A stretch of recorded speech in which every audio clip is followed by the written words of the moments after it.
with the details. As of February this year, the State Department for Housing and Urban Development indicated that there are currently 6 ongoing affordable housing projects that are set to produce 31,990 units. And now, with an additional 6,000 units, the government says the number of jobs that will be created will be unprecedented, especially for marginalized groups. The government adamant with the development agenda in housing. Zile nyumba tutajenga hapa 40% lazima iwe katika kiwango ambayo mwananchi ambaye anafanya hapa ziwani anaweza kugharimu ama anaweza kumudu kulipa rent ama kulipa mortgage. Hasa huu mpango wa affordable housing, Rais, wewe umeweka mkazo na umetilia ya kwamba ni jukumu lako kama rais wa Jamhuri ya Kenya kuhakikisha ya kwamba Wakenya wote watapata heshima, ile dignity, kupitia kuwa na pahali kunaitwa kwake. Na kwa hivyo tunafurahi sana tukiwa hapa Starehe kuzindua huu mradi wa kujenga manyumba. The president asked contractors of affordable housing projects to allocate a fair chunk of work in the construction sector, including plumbing, painting and electrical works to women. Wewe kama kiongozi wetu, Your Excellency, you can make construction industry favorable for us as women. Mumesikia ya kwamba hii ni mradi ya kwanza ambaye tutashirikiana na kina mama mafundi, women in construction. GovCap Africa kwa jinsi ambavyo wamekubalia kuhusisha hasa akina mama katika mradi huu, na tumeona ya kwamba, na ndio sababu tumevaa ikofia. The latest project being built by GovCap Real Estate in conjunction with the government will start selling from 1.155 million shillings and is set to include 1, 2 and 3 bedroom housing units as the government seeks to link low-income families with 2,000 of the 6,700 affordable housing units. What you're giving to the people of Kenya is something that goes down to the core of dignity. That mtu akikaa kwa nyumba yake pia anaweza kaa na starehe, ajue ako na room, ako na choo, ako na jikoni. Hapo awali manyumba Nairobi, mtu na bibi yake tofauti yao na watoto ni curtain ambao inawaseparate. That there's no dignity. We had about 370 housing units, and we are going to convert it to 6,700 units. Of those 6,700 units, 2,000 of them will be social housing. The Starehe project will sit on 2 parcels of land totaling about 22.4 acres along Lumbwa Street and Meru Road, adjacent to Majengo and Kikomba informal settlements, with a commencement date set for March this year.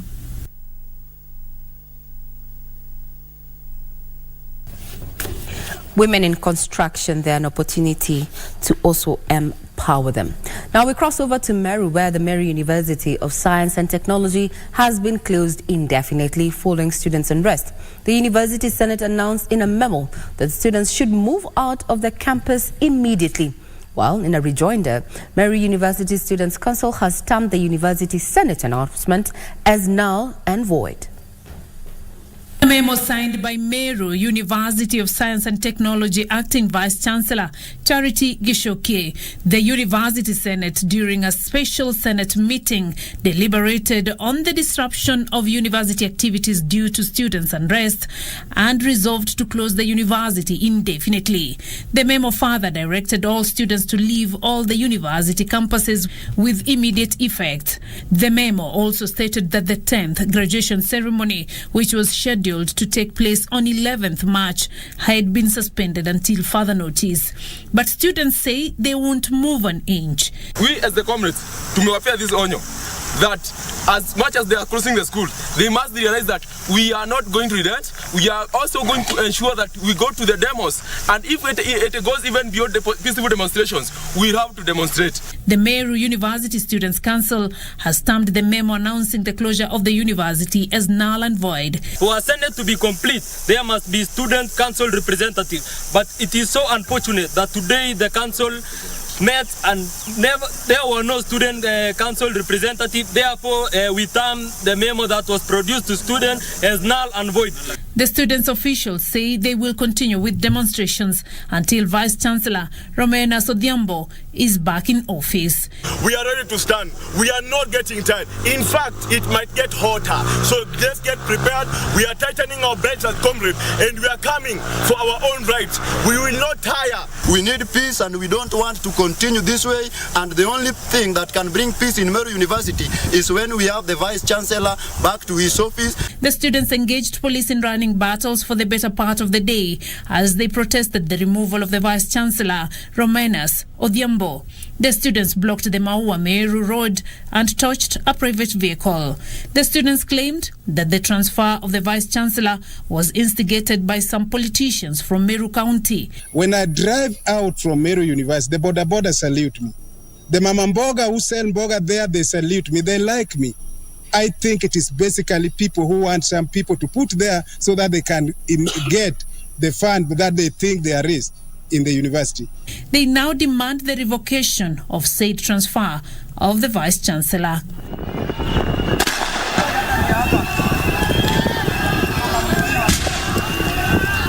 My home county, they're making headlines for the wrong reasons. Now let's speak matters health, where the government says it's scaling up the vaccination of children against malaria in the Lake region. So far, over 400,000 children have been inoculated in the counties of Kakamega, Bungoma, Busia, Kisumu, Homa Bay, Migori, Siaya and Vihiga. The Ministry of Health says Kenya is looking to build on the drop of malaria prevalence, which stood at 6% in 2020, by expanding the vaccination to 25 more sub-counties in the region. As efforts to eradicate malaria in the country continue, more 25 sub-counties in the 8 Lake region are set to receive the malaria vaccine. Currently, 26 sub-counties in the region are under the program that the government says has recorded significant reduction in the severity of the disease. And we are urging all caregivers in the academic regions to bring their children to receive this vaccine where it is available and make sure to complete all the required 4 doses to get the best protection for the vaccine. The vaccine was safe and well tolerated, and there was reduction in severe malaria by 30% and also reduction in hospital admissions. When the vaccine is coming in, it's not replacing the other malaria control interventions. So children still need to use bed nets. We still need to have good case management. Vector control still needs to go in. When a clinician tells you that I'm about to recommend a ward to be closed because I no longer receive, this ward is no longer full, we no longer get malaria disease, severe diseases like severe malaria, convulsions, we think that we're on the right track. The vaccine was rolled out in 2019 in a first introduction plan targeting children under 2 years and given in 4 doses for children at 6 months, 7 months, 9 months, and 24 months. We are getting close to 80% coverage for the first dose. The second dose around 77%, the third dose 72%. We have a problem with the fourth dose, which is a little bit quite low at 36%. We are working in a tight resource environment, so we need to make sure that the investment that we put in the vaccine gives optimal returns. Kenya is one of the countries that is Gavi eligible. For the next couple of years, the government will be paying $2 per dose, and then $8 will be taken care of by Gavi. The expansion targets to vaccinate 300,000 children per year, even as the ministry monitors the new vector reported in the country. They call the urban mosquito transmitter, and also in other countries that have been reported to be resistance to a number of insecticides and that, but the ones we have in our country right now responds to all the available tools. The program is in Kakamega, Bungoma, Busia, Vihiga, Kisumu, Homa Bay, Migori, and Siaya counties. Now, Roads, Transport and Public Works Cabinet Secretary Kipchumba Murkomen has announced plans to have cameras installed in all roundabouts in Nairobi to ensure that Kenya does not become a transit point for human traffickers. He was speaking in Nairobi during the launch of the Trafficking in Persons Policy Awareness Outreach Campaign, where said cameras will be installed inside the purposed bus rapid transit system to help combat crimes in trafficking of persons. That are joining together. A meeting to take stock of progress made in combating trafficking in humans has observed that Kenya risks becoming a transit point for human traffickers if safeguards are not put in place. A report by the United Nations Office of Drug and Crime highlights sexual exploitation as the highest form of human trafficking at 79%, followed by forced labor at 18%. The government says it intends to tighten measures to prevent and respond to increased cases of domestic and external trafficking of persons. This includes entering into and strengthening the bilateral labor agreements with countries where Kenyan migrant workers seek employment opportunities. Vetting of private recruitment agencies by a multi-agency committee and accreditation by the National Employment Authority and establishment of oversight and community feedback mechanism. We are also establishing an integrated transport policy system that includes the ITS integrated traffic system that will have cameras all over this Nairobi city, most of the roundabouts in the city, over 400 of them, and hopefully finally we can install also these cameras inside the buses. Then slowly we will have assisted the security sector in terms of identifying these cases of trafficking in persons. According to a 2022 survey by the National Crime Research Center, trafficking of victims outside Kenyan borders is most prevalent at 64.9%, while internal trafficking stands at 35.3%. Road remains the main mode of transportation for victims of both domestic and external trafficking, while air travel is second most for external trafficking of persons. The U.S. Department of Transportation is working with transportation stakeholders and over 550 transportation leaders who have signed a pledge to train and raise awareness among more than 1.3 million employees across all modes of transportation. Trafficking in persons continues to exist, and the numbers have been increasing. Why in the cases that the governments were able to investigate for various reasons have decreased. We are at the moment where we need to strengthen all the efforts. In close coordination with the Ministry of Transport and Ministry of Labour and Social Protection, Kenya Airways declared zero tolerance to trafficking in persons in its operations as it launched Trafficking in Persons Policy Public Awareness Outreach Campaign. The campaign is designed to raise awareness and combat human trafficking by air. Now, former Interior Cabinet Secretary Dr. Fred Matiang'i is to appear before the Criminal Investigation Department today over an alleged raid on his current home in Nairobi. Dr. Matiang'i had been summoned to the DCI on Monday the 6th, but requested to defer his appearance to Tuesday the 7th, which happens to be today, citing personal constraints. The immediate former Interior Cabinet Secretary has been issued with fresh summons to appear before the Directorate of Criminal Investigations to shed light on his claims that police had raided his home on February 9th, 2023. The former Power Cabinet Secretary is required to appear before the DCI on Tuesday the 7th, days after jetting back to the country, having failed to honor similar summons a week ago. His team of lawyers has acknowledged receiving the summons from Matiang'i to appear on Tuesday morning at Mazingira House. The summons was issued by Senior Superintendent of Police Michael Sang, who warned that Dr. Matiang'i risks arrest should he fail to avail himself. Dr. Matiang'i is being investigated for false information on the alleged raid at his home on February 9th. The Media Council of Kenya has castigated the media for falling prey to the false narrative of the night raid, saying despite capturing 26 news articles, none showed either Dr. Matiang'i himself or his home or even the alleged security officials.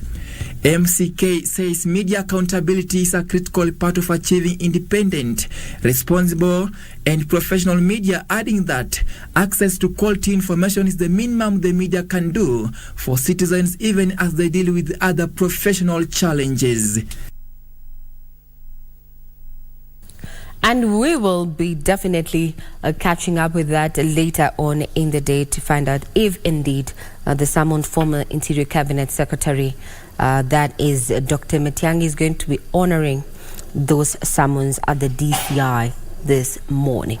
Now, the government has sought interministerial and intergovernmental intervention to ensure that relief food donated to communities devastated by the drought reaches those affected. Speaking during a visit of Wajir County to see the first-hand the adverse effects of prolonged drought, Cabinet Secretary for Arid and Semi-Arid Lands and Regional Development, Rebecca Miano, said the government had put in place measures to ensure those affected receive relief to aid in averting deaths.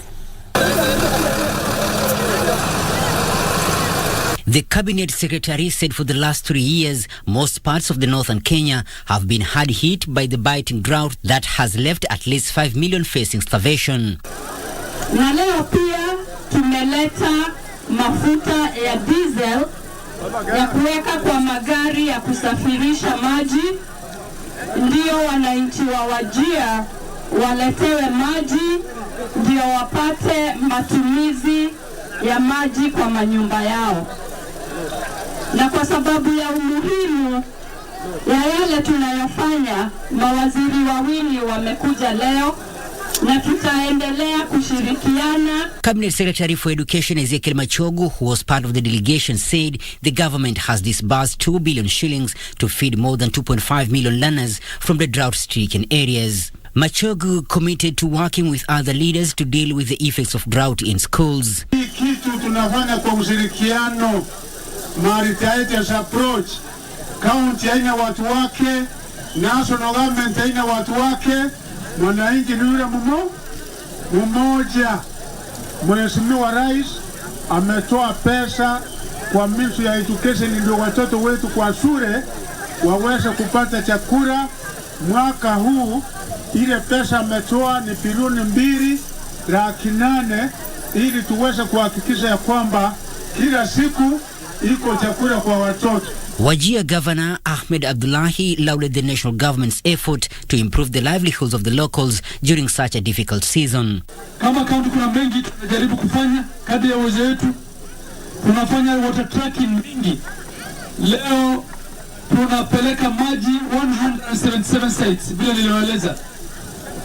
Tuna support boreholes. Tuko na boreholes katika hii county, deep boreholes karibu 350. Tuna support katika mambo ya rehabilitation. Kila siku nasikia generator imeharibika, battery ya solar imeharibika, pump imeanguka ndani because of the usage. Abdullahi called for collaboration relationship between the national and county governments to address the challenges. He said his administration has embarked on digging boreholes to provide water for domestic and animal use. Now, to some further good news before we take a quick break is that if you have any plans to travel to the UK, well, your visa application is bound to take a shorter time. And this is after the British government has had a policy change that will ensure those who wish to travel to the country get their documents ready and in good time. And also in the ongoing LGBTQ debate is that CS for Sports, Youth and Arts, Ababu Namwamba revealed that he declined sponsorship from organizations, international organizations that wanted the country, or rather his docket, to collaborate in championing the rights of LGBTQ community. Remember, further details are still available on our website. For now, that breather. We'll be right back with business.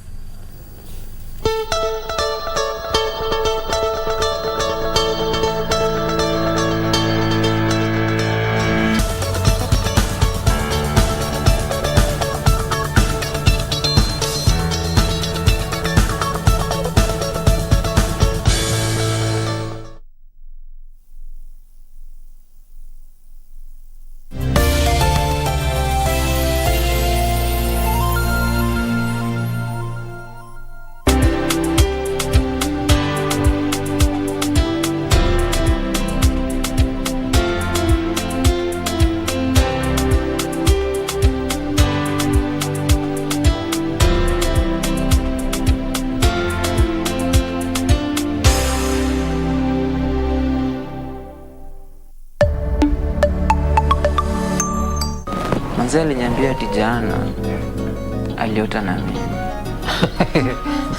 Hekaya za bunuasi. Ukumbuki uko na therapy session leo?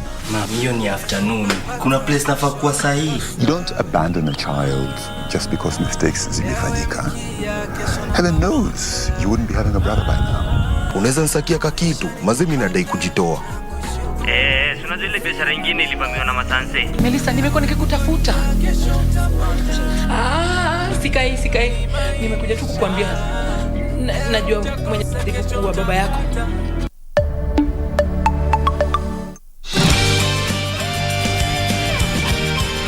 Watching a movie with you is meaningful. Jenny Lee. It's a new one. The same name as you. Yeah, it's my name. Wait. Jenny? Yeah. Your name is in the magazine? Yeah. That you have a mortal and 2 Jennies. What will you do? I have no idea. What should I do now? Telling the truth right now is not the smartest decision. When faced with choices, you really should wait at least 2 more months. After you tell him, there's no turning back. You have to think it through. Huh? Clearly it's time to tell the truth. God is telling me to do it now. Morning, Mr. Bai. What did you just say? Take on Tech, a weekly program that brings you technological debates and concepts. Let us assume we have a young innovator who has come up with an app. Financial technology and financial services is a very complex game. Keeping you up to date with the latest tech news both locally and internationally. Apple has lost its position as the most valuable firm amid tech sell-off. We also explore different innovations by our very own young innovators. Make sure you don't miss. Tune in every Monday at 10:30 p.m. only on KBC Channel 1.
Good morning. If you're tuning in, this is In the Headlines, and I am Regina Manyara. Now we speak business, where the National Treasury has renewed calls on Parliament to first track the raising of the debt ceiling.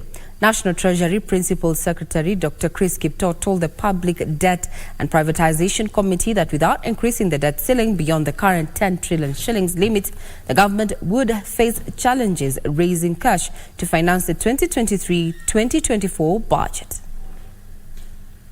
The debt was at 9.14 trillion shillings last December. This is expected to increase to 9.86 trillion shillings when the country borrows 720 billion shillings to finance government programs in the current financial year. The National Treasury projects that by the end of June this year, public debt will have risen to 9.41 trillion shillings, leaving the government with room to borrow less than 600 billion shillings in the next financial year. Raise revenue, look at the debt position, and this strategy is telling us also how we want to do this. But we are saying we have less appetite for borrowing. But we can't be unrealistic and say we can stop borrowing. There's no country that doesn't borrow. Dr. Kipto called on Parliament to fast-track the process of revising up the debt ceiling from the current numerical figure of 10 trillion shillings to a debt anchor of 55% of debt to GDP. The worry that is worrying Kenyans is that Treasury will be the sole people doing the calculations for the GDP versus the debt ratio. And then comes to justify to say, now we can move on borrowing because we have the current capacity. When you bring us this document and tell us that we want 720, and we don't know how we are going to manage the whatever is up and above 587, you are essentially telling us pass the law quickly so that the budget process can go on. If Parliament does not change the ceiling, then we have to operate with 587 billion, meaning that budget has to be cut by 133 billion to fit within the law. Dr. Kipto insists the debt is sustainable, but with high risk of distress, noting that fiscal consolidation is ongoing to reduce the fiscal deficit. We are able to push our taxes and while containing our expenditures, then we could actually live within a sustainable budget deficit. And the desire is to do more taxes and readjust on expenditures, see common user items, if we can also lower them. The government plans to establish a sinking fund to help settle debt obligations and swap short-term debts with long-term debts to create a breathing space. We can do swaps, and we are thinking of doing that. Can we get it swaps or see a way to lengthen others who can take up this? It's a way of managing your liability. Debt ceiling currently at 10 trillion shillings. We'll be keeping tabs on that particular development, given that the current financial year terminates in June, waiting to see what the government is going to be doing to ensure that it supports development as well as debt repayment, especially that there's a debt that is going to be maturing of around 600 billion come June this year. Now, still keeping up on matters business is that Kenya's import cover has slumped further to 3.69 months equivalent, which is below the recommended 4 months. This as the Kenya shilling maintained its weakening streak against the dollar, hitting a low of 128 shillings and 6 cents in mid-morning trade, down from 127 shillings and 86 cents it closed at on Friday. Increased demand for dollars buoyed by lucrative investment opportunities in the United States, backed by a strong greenback, has been blamed for the weak shilling.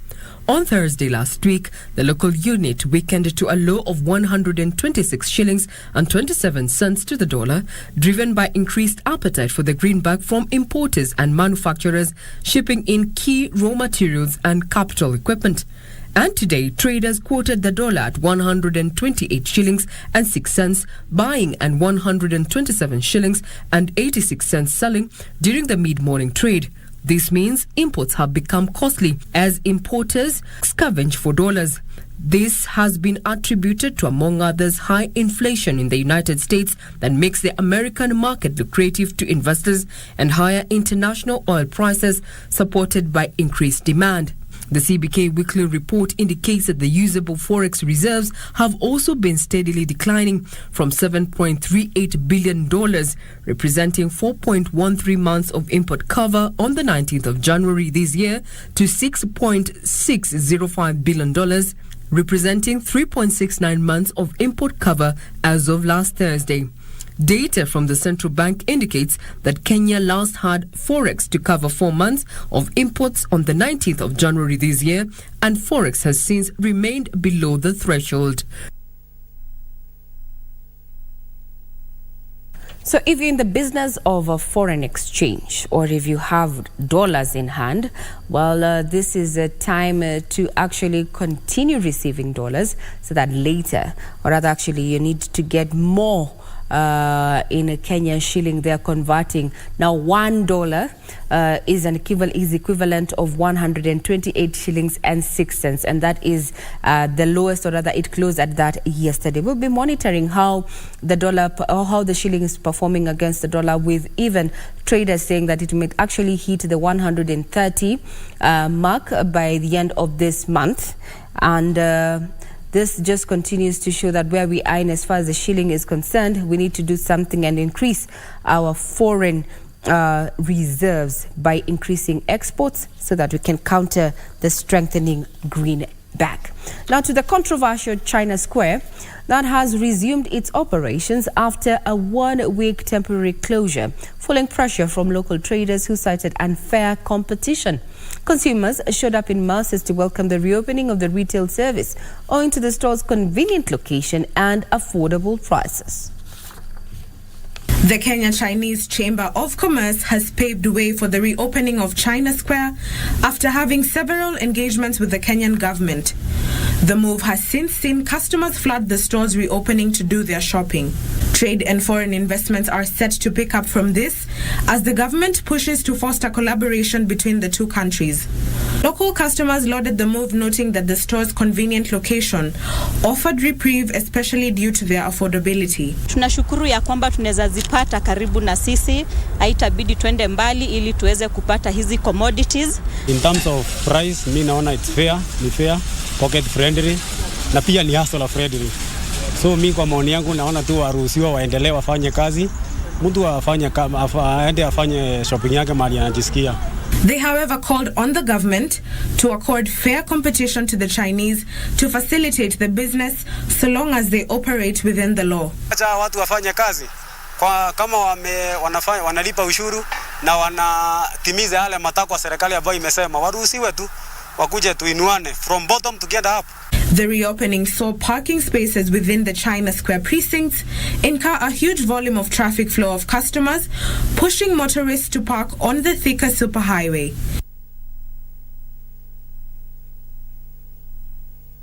Now that was just a sport check by KBC Channel 1, just trying to see any developments in regard to that matter. And I like what that young man has said, that it provided that those who are in the value chain in as far as business is concerned continue paying their taxes or their demands that the government has as prescribed by the law, and let everybody do business in a conducive environment. At the end of the day, that man has said, bottom up. Is it bottom together up? Well, we'll figure it out. Just to remind you that our website is also open to your perusal. That is www.kbc.co.ke. That has details on matters business, sports, as well as what is happening in the political arena. Now, still keeping up with matters business, now focusing on agriculture, is that the potato value chain players have signed a deal with Cooperative Bank to collaborate to increase yields by 50% and reduce post-harvest losses by another 50% by the year 2026. Under the Potato Consortium, the lender and partners have committed to facilitate farmers to acquire quality farm inputs and link them with markets.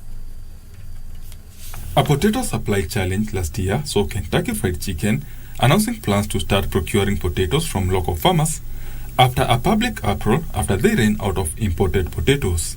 To address this, Cooperative Bank, Bayer East Africa, Simplifying, Yara East Africa, Agrico, a Nyandarua County governor, signed a deal to form a potato consortium that brings together all companies that bring on board domain expertise in all matters potatoes to ensure the value chain is streamlined right from quality of seeds to the farmer financing and eventually to the food plate. We want to give the customers the most superior product that they can offer. And we are here, we are ready to go that direction. To make Kenya more food secure by growing potatoes in a profitable and sustainable way. The right variety, Maki's variety that is suitable for making chips, in a way that it's going to be high yielding. Potato is grown on about 450,000 acres in Kenya, with farmers harvesting about 3 tons per acre. The consortium aims to increase productivity to 14 tons per acre by financing farmers to acquire quality seeds and offer them extension services to increase their yields by 50% by the year 2026. We as a team, together with your team, we have done a business case for the farmer. Numbers. If a farmer plants potatoes, what is the profitability? Kampuni inaitwa Simplify inayo provide market na atanunua viazi zote kutoka wakulima.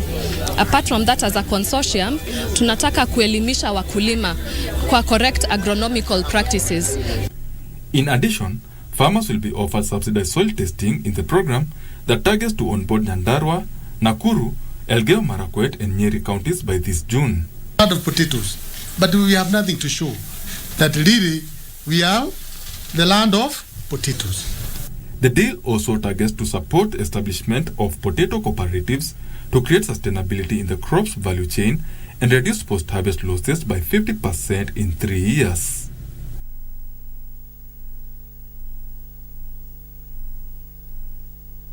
Farmers could reap good yields in the coming season if they embrace drought-resistant seed varieties despite the forecasted depressed rains. Ministry of Agriculture's top technical advisor, Meru University, says farmers should seek counsel with certified seeds breeders before purchase to get the most ideal seed varieties for their areas.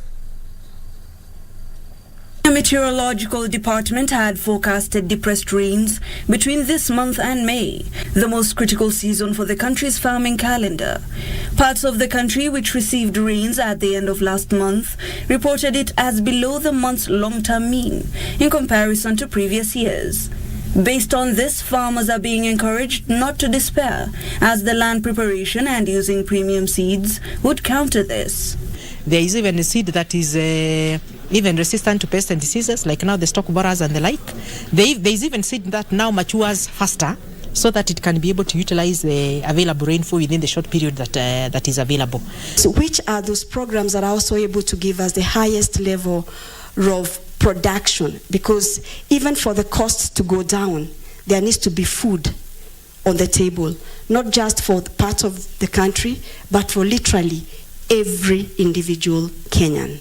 She says researchers and seed breeders have already developed seed varieties that would mature with little water, guaranteeing yields for farmers who are fully dependent on rains. Like now the varieties which used to mature within 6 months, we want a variety that can mature within 4 or 5 months, so that during that time, the farmer will have harvested before now the heavy rains come.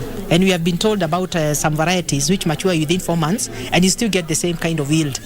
They endorsed modern technology and improved farming practices, especially in breadbasket counties. Zitasaidia sana wakulima wetu, especially wakati mvua ni kidogo sana. In addition, they say drought-tolerant seeds are also pest-resistant, reducing the overall production cost for farmers. Aspira Kenya has launched a new asset finance offering tailored for Kenya's small and medium enterprises. Aspira Biz now allows eligible businesses to unlock up to 3 million shillings in finance with a maximum repayment term of 2 years.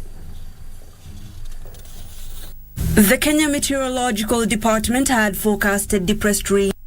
In Kenya, 80% of employment stems from SMEs. Concurrently, this sector is establishing a new middle class and stimulating the demand for prospects, goods and services. Most SMEs fall under the informal sector, which is estimated to constitute 98% of businesses in Kenya.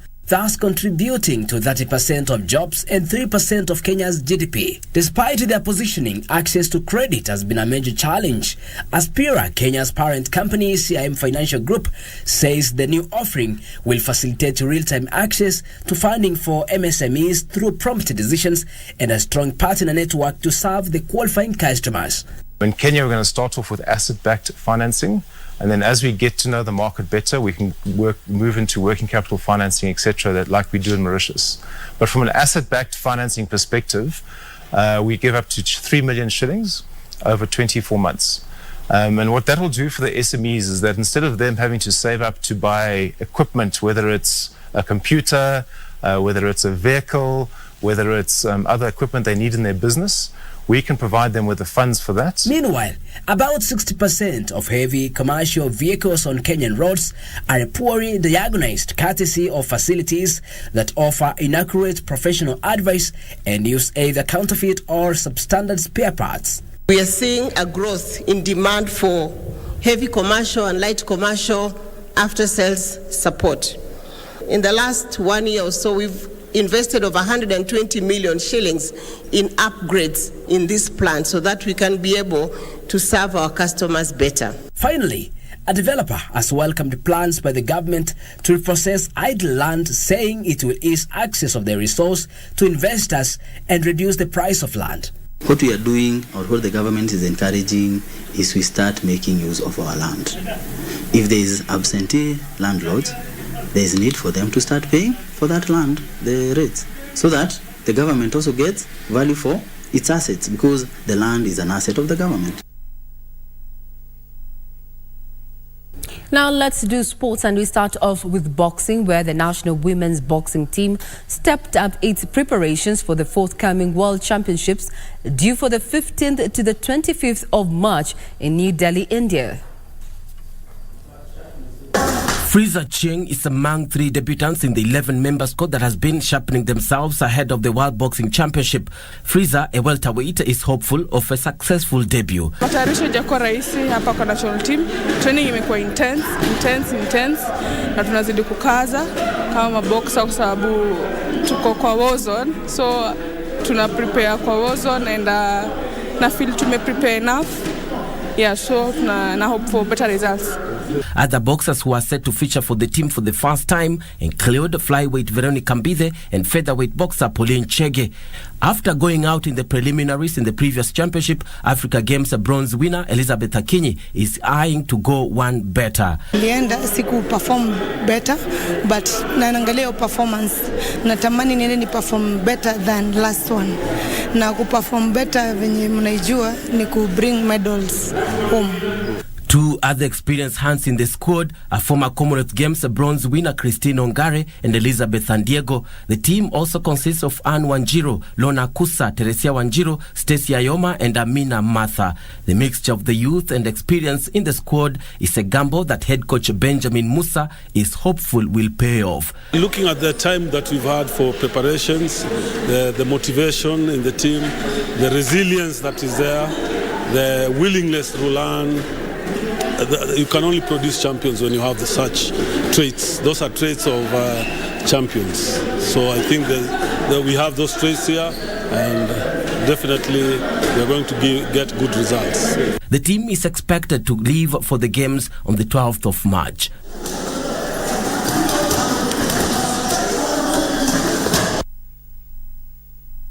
All the best to the team.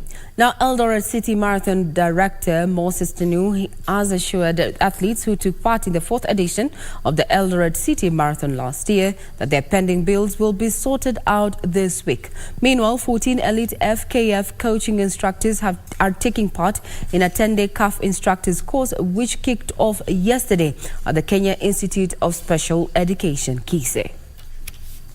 Tanui noted that there has been a lot of jittery from athletes who participated and won in different disciplines over payment delays, stating that they are working on the payments. This marathon is one of the international marathons that has been recognized worldwide.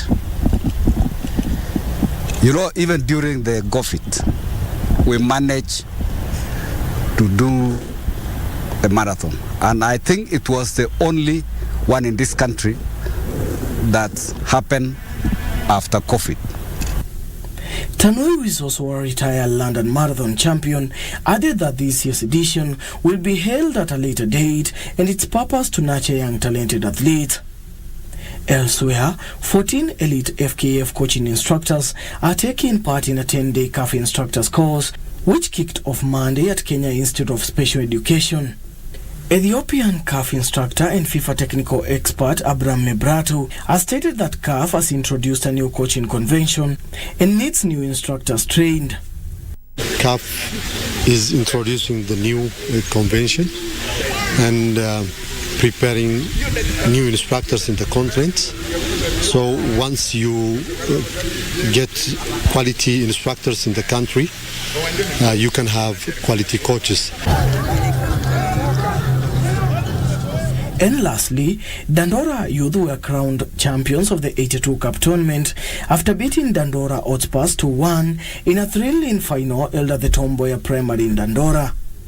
Dandora Youth took an early lead against perennial rivals Dandora Hotspurs and added a second before Hotspurs scored a consolation goal. The two-day tournament attracted Dandora-based teams, with the winner walking away with 50,000 shillings, runners-up bagging 30,000, while second and third runners-up bagged 15,000 and 10,000 respectively. Puts a cap on matters and news. Remember, our website, as I mentioned, is active and open to your perusal at www.kbc.co.ke. Now we get into the candid conversations around governance and leadership, and our guest this morning is none other than Senator Theresa Nithi Mwenda Gataya. And one question, as I hand it over to you, Victor, we'd want to know what the government, the county government, has done in regard to matters of the drought situation. Given some time in September last year, the statistics indicated that over 30,000 constituents of Theresa Nithi were facing acute hunger owing to the current drought. What has been done since then? To you, Victor. Absolutely. Thank you so much, Regina. And that is a very good question that the Senator is going to answer here. That should be the first question that he is going to handle. Pertinent question there. Thank you, Regina. All right, before we get into that, let me just take you through the front page of my local daily here. I have got two local dailies. Let me start with this People Daily. I have on the front page of the People Daily, Matiang'i, police in hide and seek game. Matiang'i, police in hide and seek game. Officers issue summons for former Interior CS to appear before detectives today and shed light on claims that that his residence was raided, which they describe as false. That story is fleshed out there for you on page 4, and the order says that I hereby compel you, Mr. Matiang'i, to appear before me at DCI headquarters, Kiambu Road, at Mazingira House on March 7th, 2023 at 9:30 a.m. without fail. That is a summon to the former Interior CS Fred Matiang'i. Race begins to build a new IEBC team. Race begins to build new IEBC team. That is on the page 6. All right, very fast there. The panel starts race to fill vacancies in electoral team. Swearing in of recruitment team by Chief Justice sets ball rolling for the process to get new commissioners. And of course, the selection panel members were sworn in last week at the Supreme Court of Kenya before Chief Justice, and subsequently held elections for the chairperson and the vice chairperson. The panel constitute 7 members. Now, the tribunal chaired by Court of Appeal Judge Agri Muchelule found Masit. Of course, this happens after the president, the IEBC commissioners, Irene Masit, was sacked last week after the tribunal appointed by President William Ruto commended her removal from office. And finally, on the front page of the Daily Nation, buckle up. That is what I have on the EE newspaper here. Storm gathers over economy amid grand promises. Buckle up. That is what's on the front page here of the Daily Nation. And of course, there's some pictures there of, carcass of animals strewn all over due to the ravaging drought. That is also on the front page of the two dailies that I have. I'll get you more details of the next papers as and when I receive them here. Right, but now let me welcome on in studio my guest, Mwenda Gitahi, who is the Senator of Tharaka Nithi. Mheshimiwa, welcome to our studio. Thank you very much. I'm made to understand that the last time you were here was 1990. That is very true. That time I was I just graduated from my A levels. As I was waiting to join the university, I did some vocal tests, maybe from your regular broadcasters, the likes of Amish Temu, the likes of Jacob Mahunda. Right. I was there, I think, about 19 years old. So I think my interest, I missed being a journalist just by sheer chance. I should have been a journalist. What happened? Because it's not even you know, when I did my vocal tests, I really qualified. But you know, that time there were no communication, there were no phones, so I went into some funny places. And I remember the KBC, that I think that time the VOK had just graduated from VOK to Kenya Broadcasting Corporation. So I was being looked all over and I could not be found. So I think I lost the chance. Fortunately, then I got another job before I went to university. Yes. So that's how you lost your chance. That's how I got to be a broadcaster. At the national broadcaster, KBC. Exactly. Fair enough. Probably that was not your chance. Yes. But here you are today. You're speaker of the national television from 1990, not as a broadcaster, but a guest. Welcome to our studios. Correct. How is Tharaka Nithi? The first question my colleague Regina asked is, there was some report that 30,000 people were facing acute, pangs of hunger in Tharaka Nithi. What do you make of that data? You know, Tharaka Nithi is not an exceptional. We all agree as a country that drought is a national disaster because of climatic change. We have under a lot of unexpected changes, especially in our weather, in our climates. We have had no rains for quite a lot of many years. And Tharaka Nithi is not exceptional for that matter.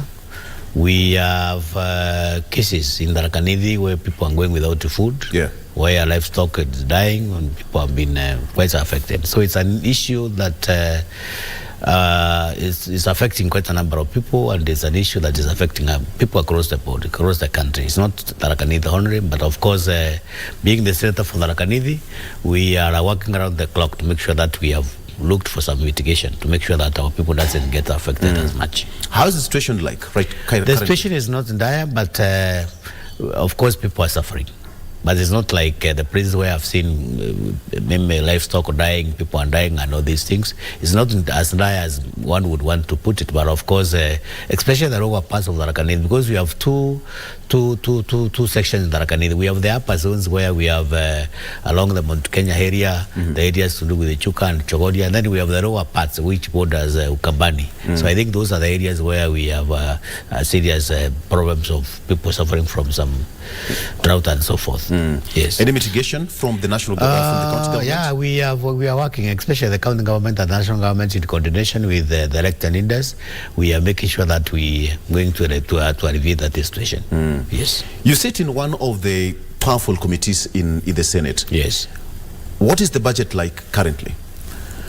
Definitely, I chair the committee on delegated legislation, and of course, delegated legislation is that is where we get some certain instruments, maybe from the ministries, those who want to make some bylaws and so forth and so forth.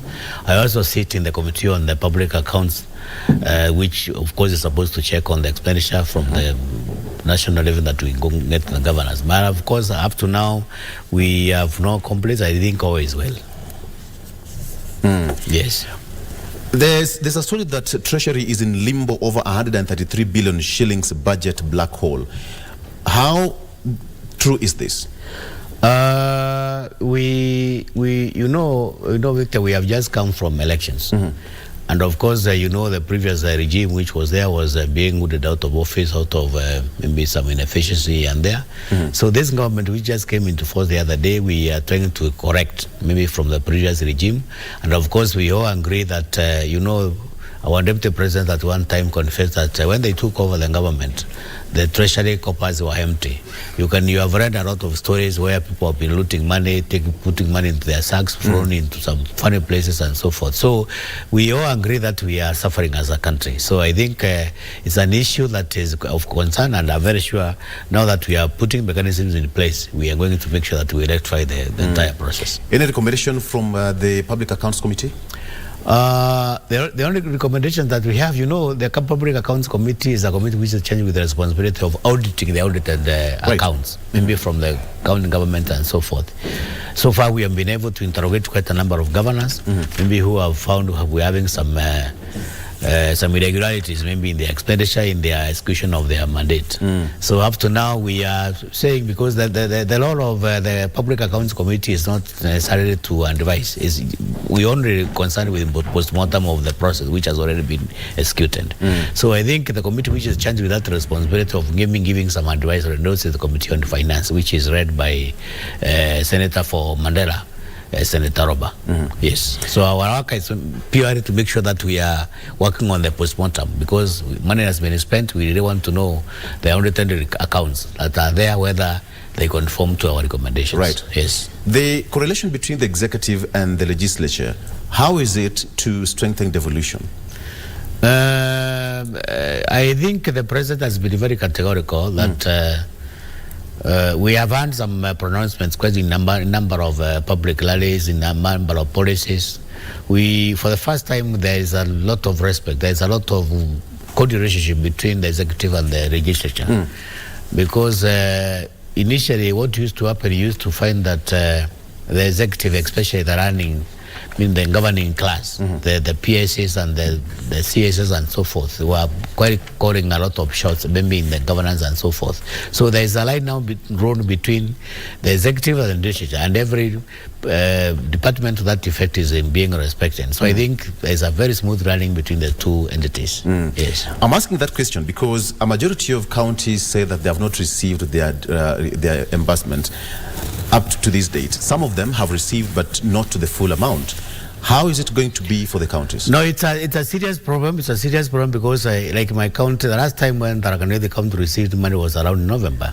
So, away from the local revenue which is generated from the local, of course, you cannot generate money and spend at the source.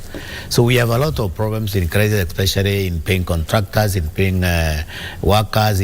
So many things are not running in counties. But of course, we have already confessed that as a government, there are quite a number of issues that we are trying to put together. So we don't anticipate this matter to prolong for long. So maybe the next 3 or 4 months allowed, we are going to make sure that everything is in place. What is the priority currently? The priority is drought, if I want to make any pronouncement to that effect, because you can see the supplementary budget. If you have been able to go through the supplementary, you have seen the kind of the much allocation money that was created to make sure that we mitigate the drought. So I think drought is a priority in this country, and I'm very sure once we are done with drought, then we are working on the prosperity to make sure that we trickle down the money to the counties and make sure that our counties are stable. Because when the counties are not stable, even the national government is not stable. But Senator, that may sound like a short-term kind of a mitigation process. Long-term? Yes. Long term is, one time if you bother to check your records, one time I took a motion in the Senate because we want to put mechanisms where we don't look like we are trying to do some cosmetics, because we have had these issues for quite some time, 6 years down the line.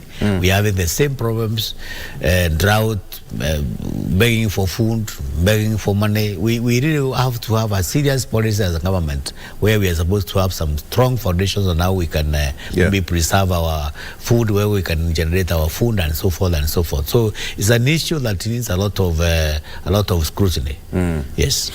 I'm trying to imagine, because this is a story that will be told over and over again. We'll have another cycle. Probably rainy season will come, and then another drought will also ravage us once again. It's nature. But don't you think that it's come to a point now the national government together with the county government should now work hand in hand so that at the end of the day we'll not be talking about the same issue of drought again? I think I am private to you the information that Very soon we are going to create some manufacturing zones, especially in every county.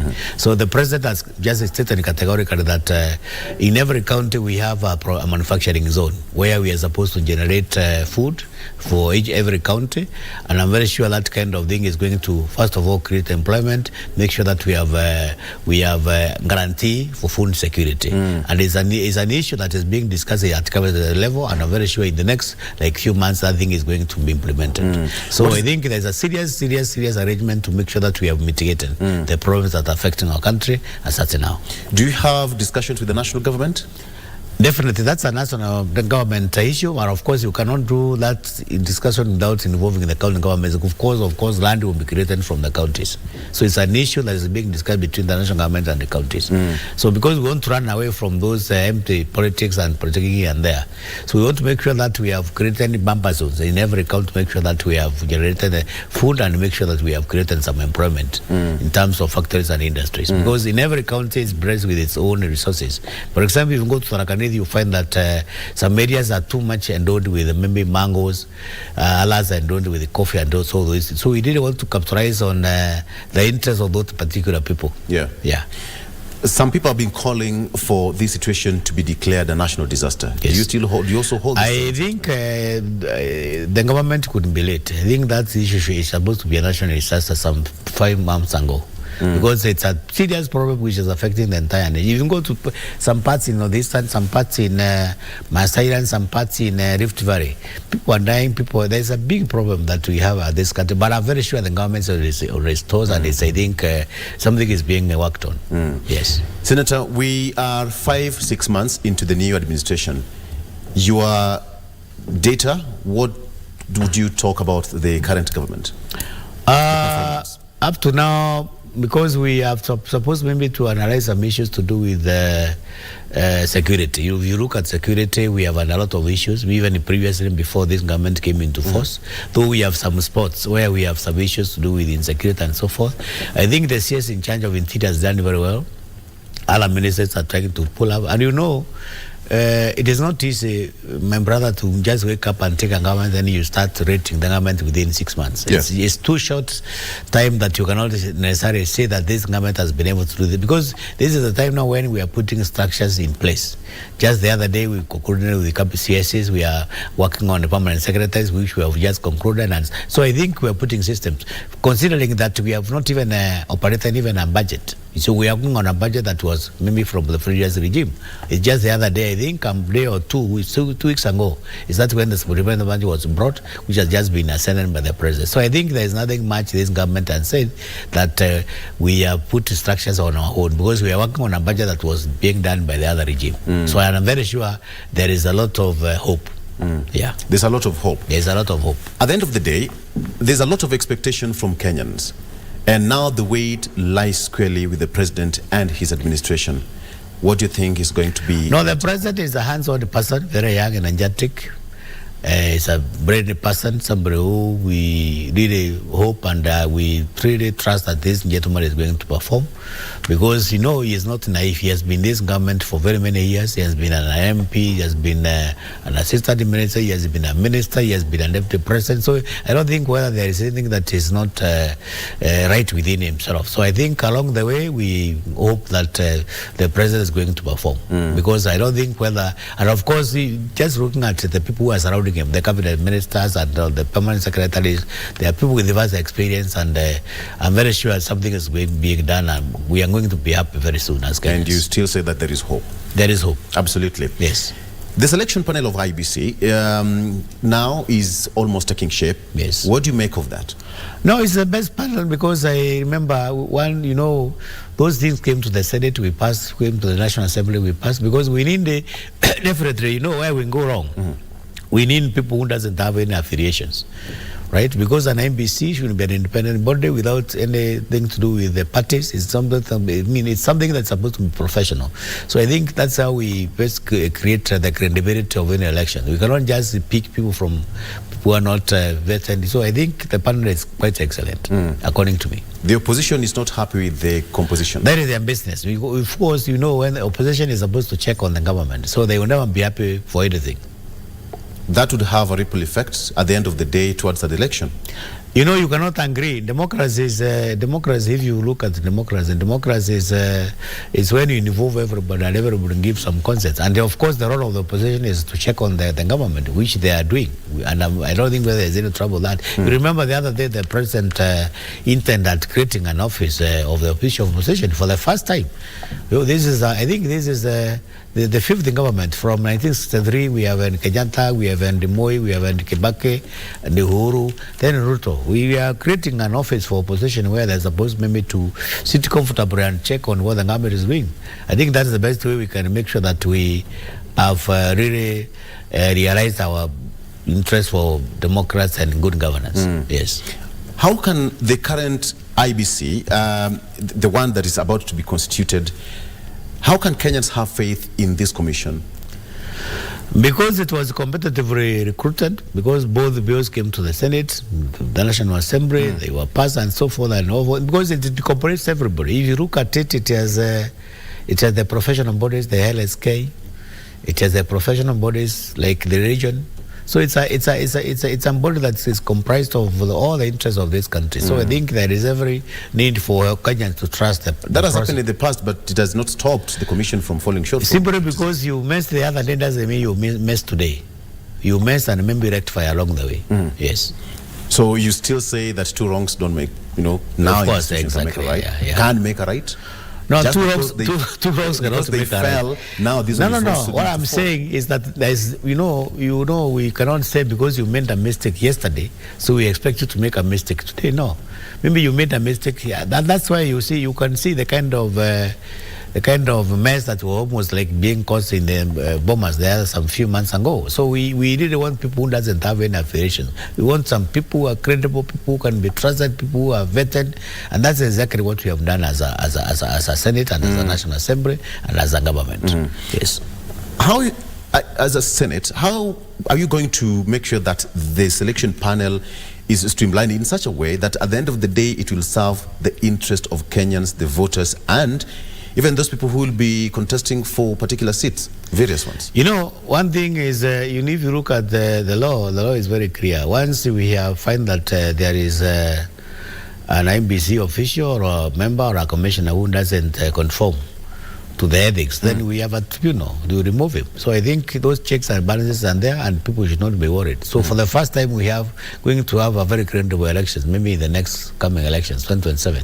So I don't want to preempt, but I'm very sure as a Senate, as a National Assembly, as a government, we want to make sure that we have entrenched democracy in this country where we have some independent bodies that can do things without being influenced by anybody. And we have demonstrated. Look at the way the police is very independent. We have even given money on their own. Nobody cares how they use the money. The only need to know is how they are supposed to account for the money. Because the other time the police used to beg to be run before the office of the president, the PS and so forth. So that's why we have a lot of issues with even insecurity. So we really want to make sure that we have institutions that are very democratic, very, very independent, without necessarily having some strings pulled from some other funny corners. So that's what we are doing as a government. So I don't expect the IBC team to have any inclination from any corner. Yes. Don't you think that the Irene Masit ruling was premeditated? I don't want to preempt. I don't want to cause any issue to do with what happened in the court, because there are quite a number of issues that didn't develop before Masit was executed, maybe or the way he was executed. So I think that's a matter that needs a lot of scrutiny, a lot of investigation and so forth. I'm very sure the judges that too didn't deliver that, whatever judgment was delivered, maybe had their own reasons. Yes. Opposition has been saying that the selection panel or even the IBC that will be constituted will be working for the current government ahead of 2027. Do you think they're in a position to change that narrative? I don't think so, because, I have just told you the role of the opposition is to oppose. That's why they are called opposition. And of course, any other time when you are competing, you must, I've been in politics for quite some time. Anytime when you're in politics, or maybe you want to counter your rival, you must get some funny issues here that you're supposed to do to your rival, to maybe to cripple him or to make sure that he doesn't perform. So these are some of these antics, the heretics that the opposition is trying to draw. And I'm very sure those are normal issues that are supposed to be found in any democratic space. In fact, they are talking because there is a lot of space. There's a lot of democratic space in Kenya. That's why they have all the freedom to talk the way they want. But of course, that's why you cannot bar the government from performing and making sure that they are put in place all those institutions that are supposed to be put for prosperity of this country. Okay. Yes. So, Senator, let me take you back to the Senate. Yes. You play a very key role. Yeah. And there has been that call between the upper house and the lower house. Yes. Where do you stand currently? It's somehow fizzled out. The problem was, when the Senate started, I think there was some misunderstanding. There were some, even those senior lawyers, Kina Kretu Murunge, Kina Orengo, and name them. These people went into Senate. They thought maybe Senate was more powerful than being a governor. You can see all of them now have gone to be governors, maybe in their respective counties, right? Because, the parliament in Kenya is as old as the history of this country. Of course, the pre-colonial, when we got independence, not even independence, we have had parliament all through. So parliament, the National Assembly has been there, it has been entrenched itself, and I think the Senate is about, 12 years old, maybe from the inception of the devolution. So when, it's just like being born. When you are born, you are the firstborn, and maybe your mother gets a second son, you feel threatened, you as the firstborn, because now the attention has been driven between you and your brother. So I think the National Assembly was still scared that there's another house which maybe is likely to dilute their powers and privileges here and there. So I think that's where the whole issue started. So who is senior than who and all these things and so forth. But of course, the Senate stands a better chance to become the upper house, because if you look at me now, even my county where I come from, I have 3 members of parliament and so many other places and what have you. So I think and two, we have a sibling rivalry. Maybe because of lack of political intervention. Now, for the first time, maybe because this thing started during Kebake's time, Uhuru time, and this time the president is very categorical that he doesn't want to have anything to do with it. Look at the National Speaker of the National Assembly. The National Speaker, Honorable Moses Wetangula, has been a senator for 10 years, so he understands. Look at Kingi, the senator, the Speaker of the Senate. He has been a senator, he has been a member of parliament, so there is a lot of that correlation between the two houses, now that there is no rivalry. And for the first time since the inception of the Senate and the devolution, we have no bitter contest between the National Assembly and the Senate. I think we are working now in a very mutual relationship. Yes. Some of the senators say that they don't have active roles in the counties. True or false? Maybe that's an individual, because when you say, because the role of the Senate is well spelled in the Constitution, because one thing is supposed to, as a senator, you're supposed to you are a member of parliament for your county. You're supposed not to check on your government. You're supposed to make sure that any bill, any debate, anything to do with the county governments, you're in charge. So I don't know how a senator will lack a role to play in his county, because there are quite a number of issues that you're supposed to do as a senator regarding your county. Maybe somebody who understands what a senator is supposed to do. Yes. There have been calls for the senators as well as the Senate for the senators also be empowered and given their own development funds. Definitely that debate is still there, but I don't think whether it is going to... It's a debate which is supposed to be looked at from a very, very, very clean because you imagine the governors have development funds and kitties. Look here, members of parliament. Look here, brother. County assemblies. There is something that I want us to agree. You are supposed to go to the governor, whom you have just allocated some 4 million, who is doing a lot of developments. He is doing some roads, he is doing some hospitals, he is doing so many other things maybe in the counties, right? So you are supposed now to go and oversight that person, right? And you are oversighting that person without a kitty.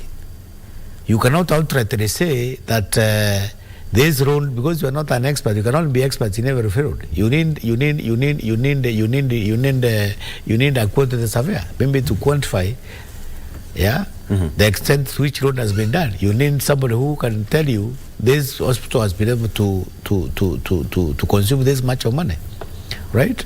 And of course, this time around now, we are only left with the role of the postmortem. That's why we are saying, away from that oversight role, can we really have some retro money for facilitation, even the oversight fund, so that we can have an effective way of trying to oversight the government. And I think that debate is still being discussed. I'm very sure very soon we're going to have some consensus. Yes. What is basically this oversight in a county? Because if the senators are also demanding for their funds for facilitation to do their oversight role in the counties, that would seem far-fetched, because now we'll end up having duplication of roles between the senators and the governors in their respective counties. Governors of the county assemblies. Governors are not supposed to oversight themselves. You know, a governor, the person who is supposed to oversight the governor, maybe from a secondary point of view, is the senator. Because the first role of oversight is the National Assembly, the MCAs, because they have all the institutions, they have all the instruments, they have all the committees. There is a PAC in the counties. Of course, the Public Accounts Committee, which is supposed to also. But of course, all these things are post-mortem. Yeah, you just let people misappropriate money. You just let people maybe misuse resources and so forth. Then you wait for the auditor to go there and say 2019 this money was lost, 2020 this money was lost, 2018 this money was lost. Some 5 years down the line.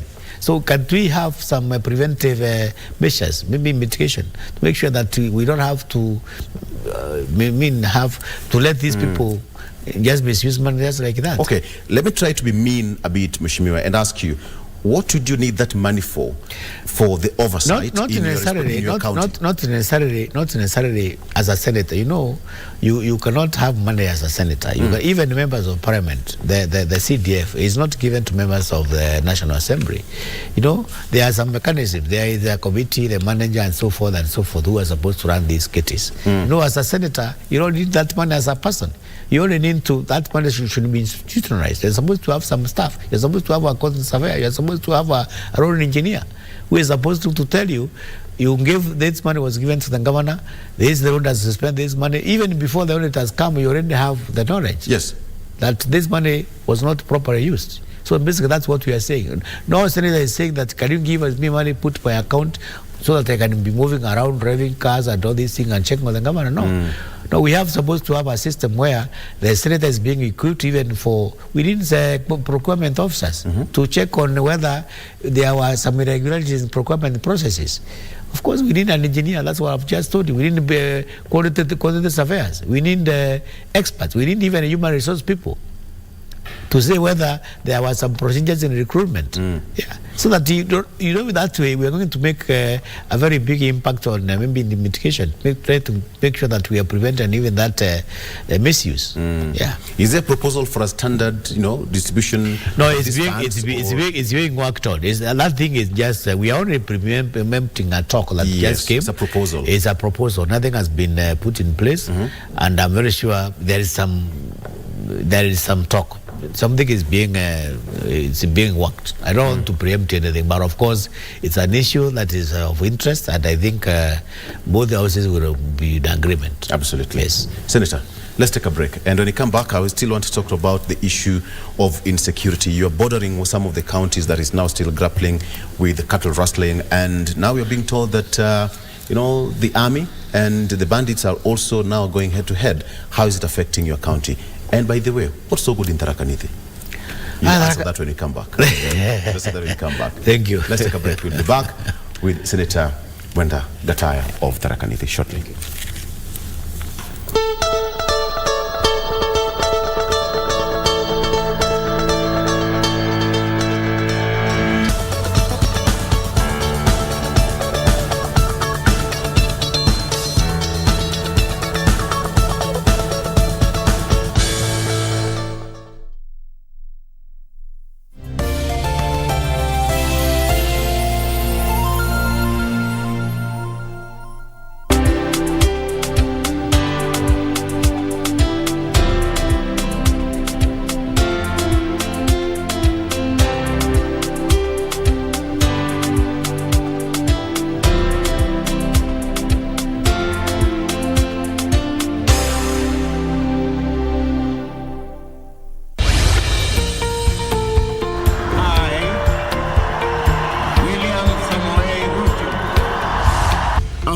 trust settled on rigorous campaigns, Kenyans are waiting for elected leaders to deliver on their pledges. To have clean, accessible drinking water across the county. The hustle of everyday Kenyans is encouraged and rewarded. Operationalizing Kerugoya Level 5 Hospital. A functioning school feeding program. But how have the leaders performed so far? The percentage of AIDS in 2021 were more than those ones in 2022. We will not politicize security, because if we do so, we endanger the country. Every week, we bring you an honest assessment of the national and county governments. One of the best ways of accelerating national development is through collaboration with county governments. The Scorecard, coming soon on KBC Channel 1.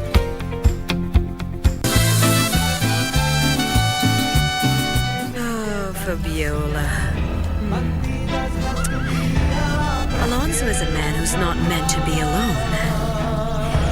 And neither should a woman like me be all alone. Between the second and the third heaven.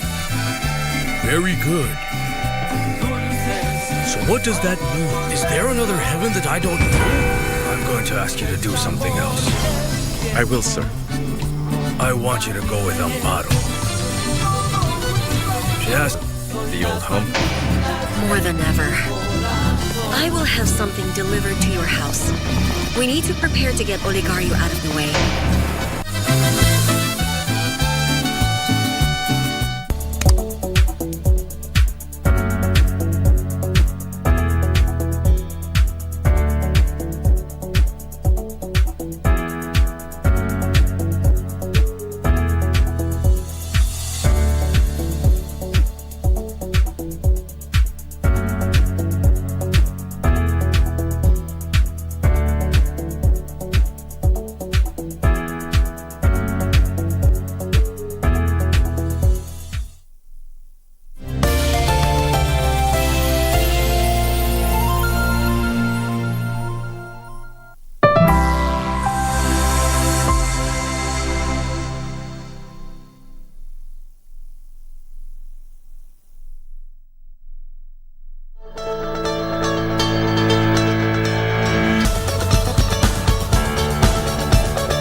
Welcome back. Now, very fast, we are just about to wind up with this one before we head to Radio Taifa. I will give my guest a minute or 30 seconds to give us a voice test because he said he cannot do me on my job. He was there in 1990. Mheshimiwa, welcome back. You are bordering some of the counties that is grappling with the serious issue of cattle rustling. And I tend to believe that Tharaka Nithi is also sitting on the edge. How is the situation there? My brother, let me tell you something. We know that Tharaka Nithi, we have a big stretch. Maybe from the entire Tharaka North sub-county, which borders some parts of Tana River, borders some parts of Kitui, some borders some parts of Garissa, not in a direct bordering, but of course there's a park that really creates a lot of disharmony because that is the park that is being used by bandits, maybe to as a corporate, maybe for our animals. We have a problem from 1964, even before I was born. My people have lost livestock, our people have been killed, people have been displaced. And the people have been made very poor, especially in those parts of this country, I mean that part of Tharaka Nithi County. But of course, mandatory, I would want to say, to quote CS Interior, that this issue has been left unattended for close to 60 years. It became a culture, it became a political milk cow because, of course, away from the way we see bandits as just normal poor people lacked with some guns and all these things. I'm very sure there are some other very big forces behind the whole process. We have some intelligence where the stolen animals are being loaded in lorries. They are being sold in some funny corners in Drought and other parts of this country. So it's a serious business, maybe, which is has been there for centuries, and it has been left to torment people across the board. Just look at the way it's happening in Rift Valley, in some part of Turkana, it's in part of West Pokot, in part of Samburu. It's an issue that needs a serious government attention, and I'm happy with what the CS for Interior is doing, and of course from the Executive and the President. So it's an issue that has now been regarded as terrorism. It's no longer a cattle rustling. Especially in my Tharaka County, I'm even contemplating doing a motion in the Senate to have those people compensated, because I know of very many people who have lost their livestock. People who have been well endowed, they could not even afford school fees for their children. So those children left to school, they never got any formal education. So it's a serious, devastating issue that as a government, and I'm happy that when this government came into force, we have seen a more aggressive approach to this issue more than any other government that has been with us. And you believe that Kithure Kindiki is going to do the job? He has never failed. I know him from childhood. Kithure has been very categorical on his mission with a very serious resolve, and I'm very sure he is going to succeed. Because I'm very sure he has some political goodwill from his Excellency the President. He has all the machinery, he has all the instruments of operations, and I'm very sure for the first time in Kenyan history, we are going to make sure that we have addressed this issue once and for all. Thank you. Yes. What should the people of Tharaka Nithi expect of you? So many things. I'm a very serious, I'm a go-getter. Right now, for the last 6 months, I've been close to all the ministries. I've been to the Ministry of Water, where I've been able to lobby for 104 boreholes. I have been able to go to the Ministry of the same department again. I've been promised dams, especially in my lower parts of Tharaka Nithi. I've been to the Ministry of Agriculture, where we're working on the issues to do with the coffee and the tea, especially the lower parts of Tharaka Nithi County. I've also the dairy milk. We also been to the Ministry of Youth. We are working on the possibility to make sure that we elevate, to make sure that we empower our youth. I've been to the Ministry of Roads. We have also been able to identify quite a number of stalled projects in Tharaka Nithi, because I don't know for what reasons that many projects started and they collapsed along the way. So I've been to quite a number of ministries. In the Senate, I've also done quite a number of motions. I have done motions on encouragement of rivers that are drying. I've done motions on food security. I have done motions on the county headquarters, because remember, Tharaka Nithi was one among the very counties that did not have the county headquarters from the inception. So one of them was Tharaka Nithi, was Nyandarua, I think Ramu, and some other two. So we are trying to make sure that we have put in place all the institutions that are supposed to be needed, especially the county headquarters, Kadwana. We have the county commissioner moved to Kadwana, because it was just a consensus between the residents of Tharaka Nithi that people from Mara, because we have 3 regions, Mara, Chuka, and Tharaka. So I think in 2012, people agreed that we are supposed to have the Tharaka. So we are trying to make sure that as a senator, I am. So you believe the people of Tharaka Nithi have value for their vote? Definitely, and I'm going to be with them. I've been saying that my resolve and what really puts me into any advantages, I'm always close to the people. Then they can assess me and all these things, and I think we are working together with my people. Senator, we are coming to the close. Before we close over to Radio Taifa, you said you wanted to give me a challenge on broadcasting. I don't know what you're going to do. You're going to read news in Tharaka Nithi or in English or Kiswahili? English. 20 seconds. I can do the English. That is your card. I am going to put you down. Okay. My bosses are watching. Please don't embarrass me. Bring that news bulletin. Go ahead. That is your camera. Where's the bulletin? No. Create a story for me. Assume the president is going to launch a housing project in Tharaka Nithi. Yes. Now give us your intro. This is KBC News, as being read by Mwenda Gataya. Okay, I've given you a script. There you go. Okay. All right. China's crisis resumed its operations after 1 week temporary closure, following pressure from local leaders who cited unfair competition. Consumers showed up in masses to welcome the reopening of the retail service, owing to the store's convenient location and affordable prices. Senator, why we can still go back to the records and get your records in 1990? You can give your job. Yes. The MD is watching. You'll get a job. You'll get a call. Please, don't call us. We'll call you. Thank you very much. To be a side hustle. Absolutely. You know, this has been my passion for all these years. Okay. Yes. Thank you so much for coming on the show. Thank you very much, brother.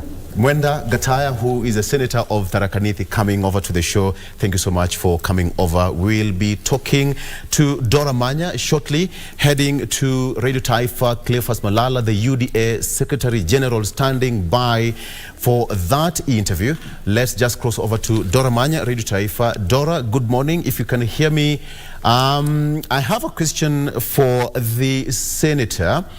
My question is, there is this bit of Ford Kenya and ANC saying that they are not ready to fold shop. How true is that, and what is the situation and what is the position of Cleophas Malala, who is now the Secretary of UDA? Dora.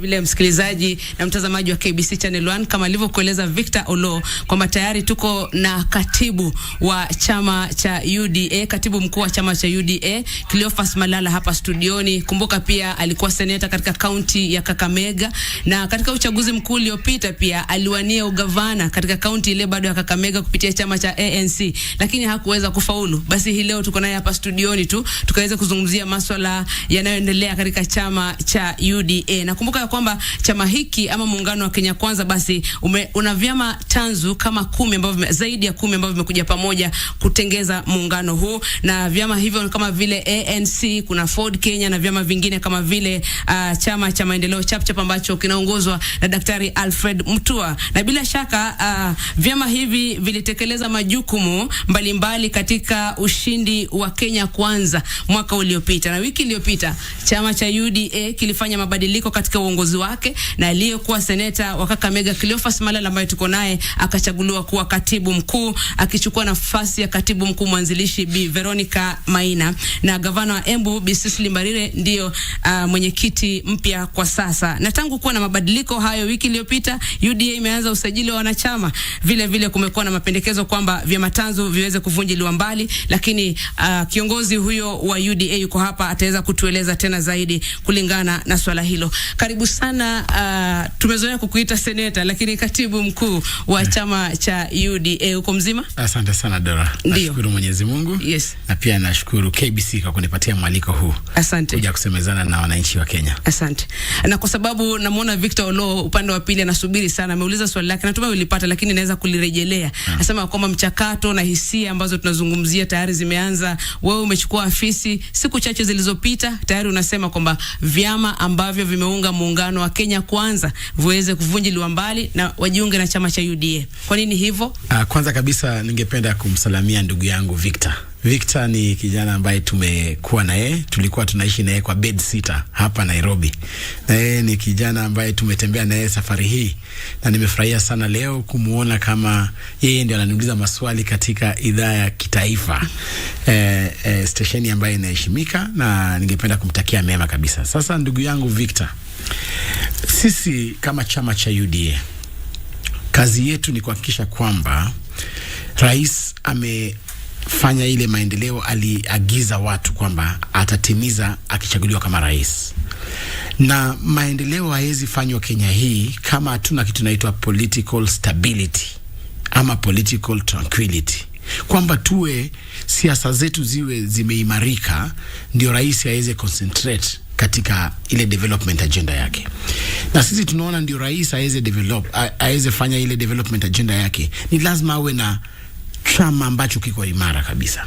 tukiwa na muungano ambao tuko kwa serikali na tuko na vyama vingi, hatuna ile synchronized ama unified agenda, sababu unapata kila chama, labda hii chama kwa neno hili alikubaliani na chama hii nyingine, so unapata serikali inagungana yenyewe kwa yenyewe. So tunasema tunataka kupatia rais ile foundation base mzuri, tuwe na chama moja, tuwe na command moja. Utapata kwamba kwa wale mawaziri ama ma-PS ama ma-board directors wale ambao wameappointiwa, utapata kama kuna wengine waliletwa na Ford Kenya, kuna wengine waliletwa na ANC, kuna wengine waliletwa na PA.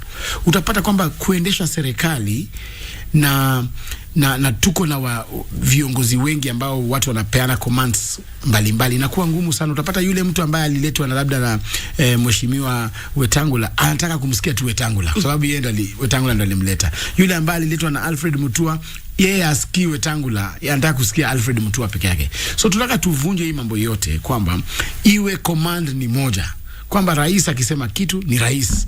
Hakuna ati huyu aliletwa na Wetangula, huyu aliletwa na Musalia, huyu aliletwa na Kingi. Hapana, tunataka command iwe moja. Jambo la pili, tunataka tuvunjilie vyama tanzu za Kenya Kwanza, kwamba tuwe na chama kimoja, so that in 2027 mimi kama katibu mkuu niko na 2 objectives. Objective yangu ya kwanza ni kwamba 2027 ni lazima tumregeshe Rais William Ruto kwa awamu ya pili yake, na pite na landslide. This time round hatutaki mambo ambayo tunaanza kuambiwa sava ifunguliwe nini. Tunataka tushinde wale watu wa Azimio, tuwashinde asubuhi na landslide. So tukitaka kuwashinda ni lazima tuwe na chama kimoja strong. Agenda yangu ya pili ni kwamba ni lazima tuwe na super majority katika Senate, katika National Assembly na katika county assembly zetu zote. Ndio tukiwa na agenda ama kitu ambacho tunataka tutekeleze katika bunge, tunafanya vitu haraka haraka bila kusumbuana, mambo ya kupoteza wakati, so that we expedite our development agenda. Lakini utakubaliana nami katibu mkuu wa UDA Bwana Malala kwamba kabla ya uchaguzi kulikuwa na mikataba ambayo iliwekwa na vyama hivi ambavyo vimeunda chama ama muungano huu wa Kenya Kwanza. Kuna mikataba kabla ya uchaguzi na baada ya uchaguzi. Itafanyika vipi katika hii mikataba ambayo walitia sahihi? Na nakumbuka rais wakati wake akisema kwamba wote wametia sahihi pasipo kushurutishwa na wamesoma vizuri kile ambacho iko katika ile mikataba. Mkataba huo, kwanza ningependa kusema kwamba rais wetu amefanya jambo la maana, kwa sababu yeye alitimiza yote ambayo ilikuwa katika hiyo mkataba. Na hata kuna areas zingine ambazo alitimiza na hata wale wengine hawako wametimiza upande wao. Unajua mkataba ni pande zote mbili.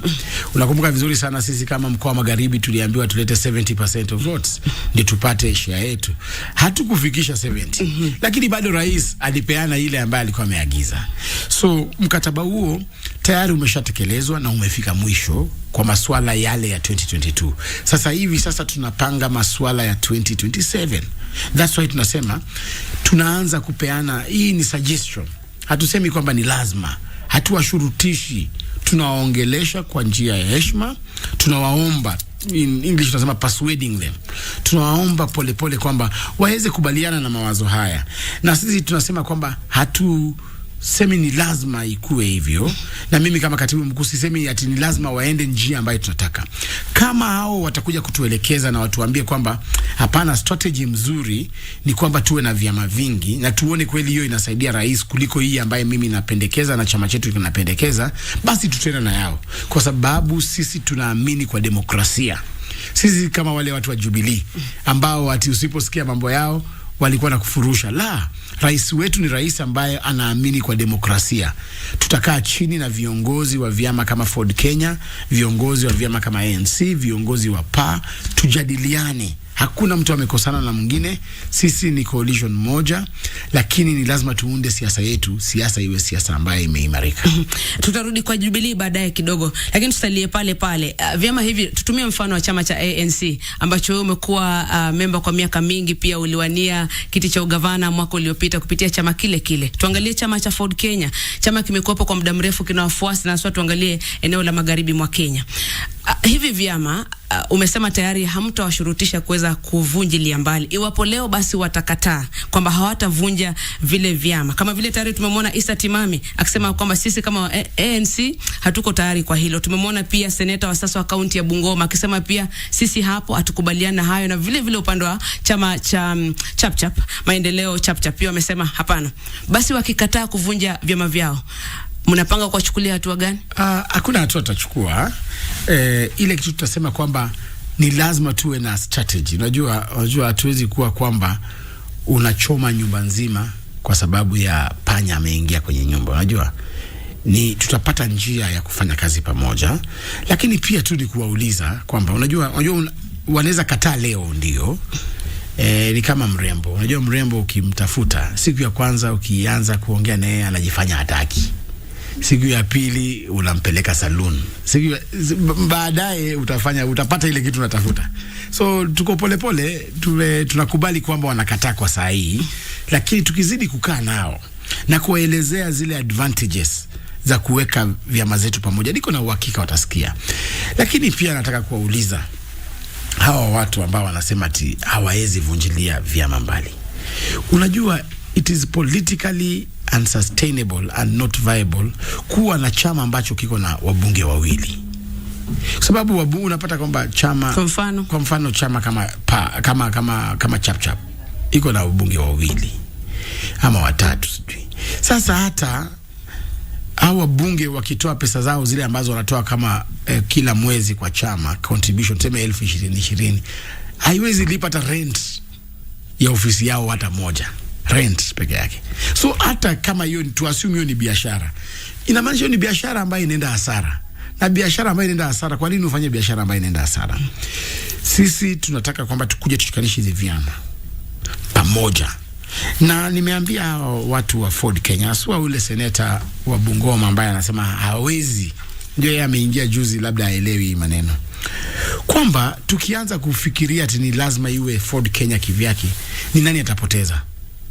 Kwa sababu kama wana insist kwamba at parliamentary level ama ward level at Ford Kenya waweke candidates, ANC waweke candidates, UDA waweke candidates, hivyo ndio nataka, si ndio?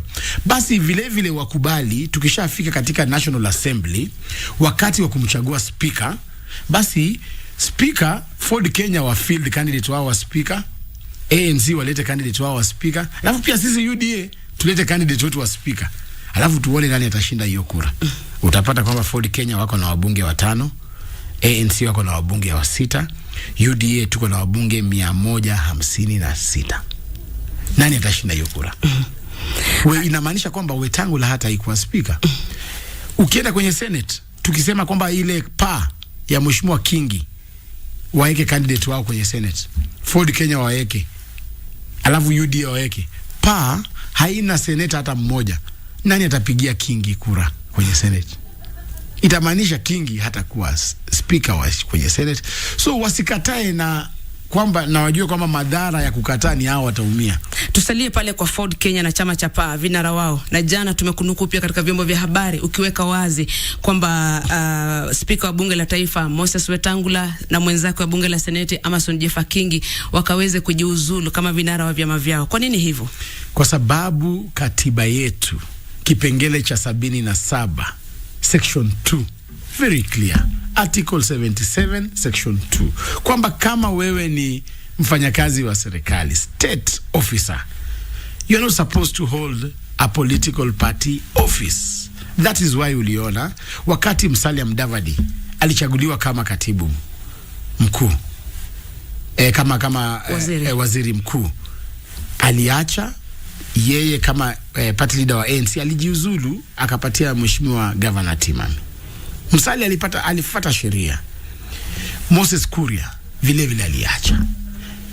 Katiba, kama tuna implement katiba ni lazima tu implement kwa kila mtu. Rais wetu ni rais ambaye anaheshimu katiba. Uliona juzi wakimletea court order akaacha kurecruit PSS, akaacha kurecruit CSS, paka vile court ilimpatia kwa sababu anaheshimu katiba. Vile vile tungependa wale maspika ambao hao ndio wenye wanatunga sheria waweze kuheshimu sheria. Sheria inasema kwamba kama wewe ni state officer haifai ukue kwa chama chochote, ukue mwanachama ama ukue kwa ofisi ya chama chochote.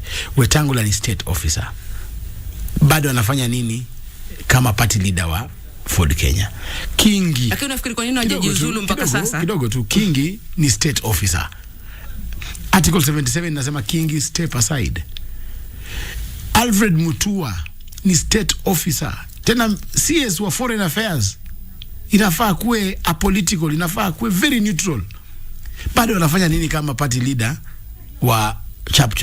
Tungependa kwanza wajiuzulu, wapeane nyadhifa ya party leaders kwa watu wengine ambao sasa mimi nitaenda kuongea nao watu. Mimi siwezi ongea na Wetangula maneno ya dissolution of parties kwa sababu najua ako illegally in office.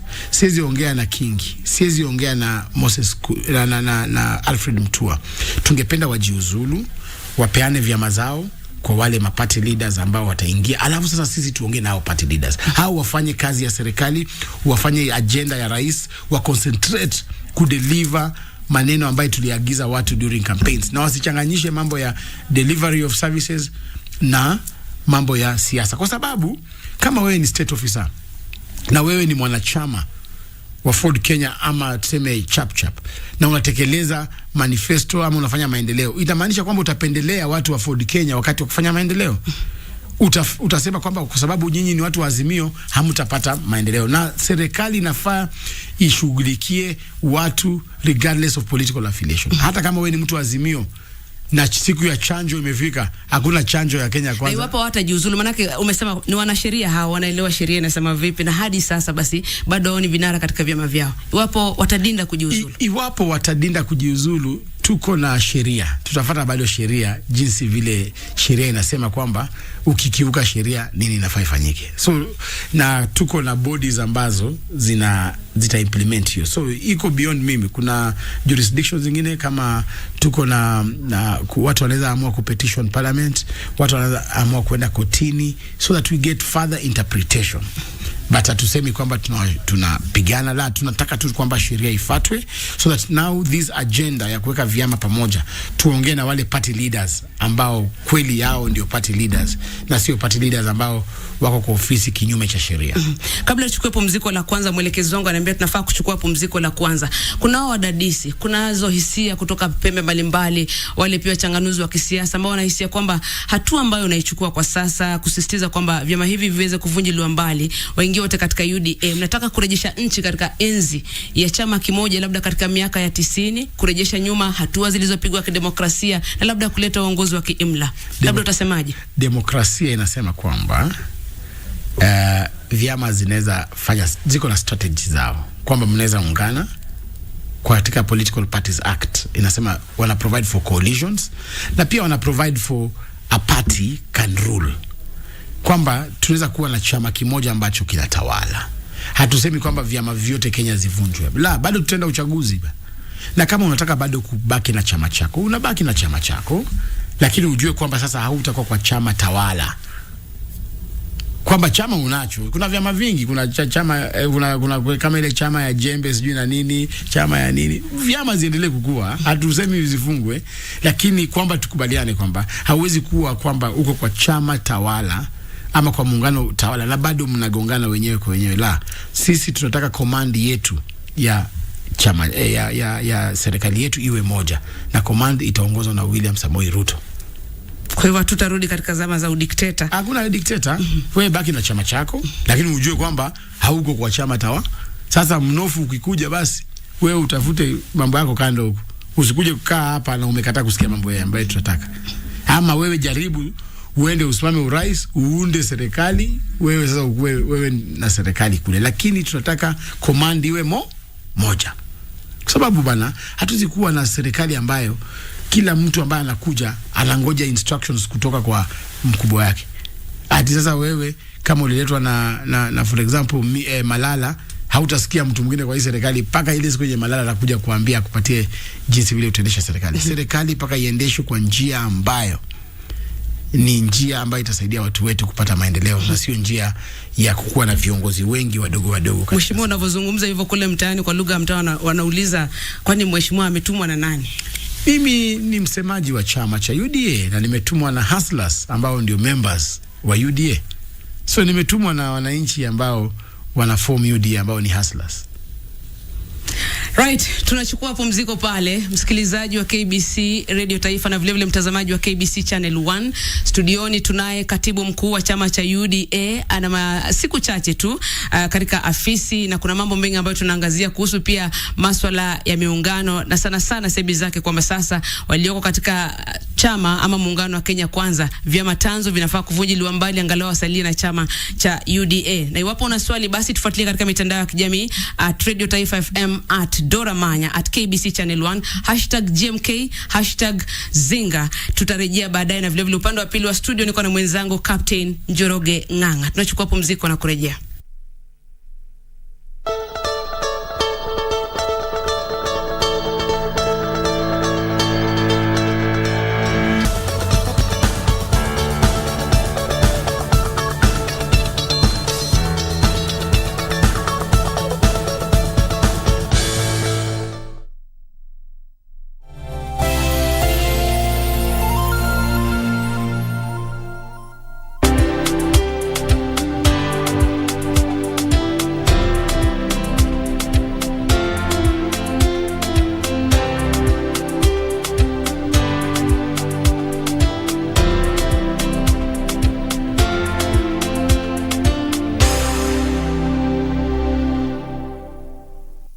Abantu ba Minto Mbuyamole.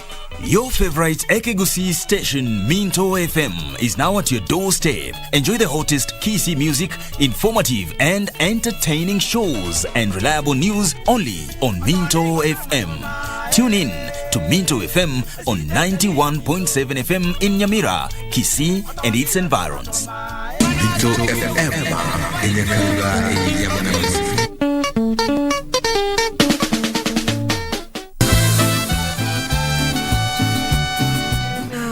Fabiola. Alonso is a man who's not meant to be alone. And neither should a woman like me be all alone. Between the second and the third heaven. Very good. So what does that mean? Is there another heaven that I don't know? I'm going to ask you to do something else. I will, sir. I want you to go with Amparo. Yes, the old hump.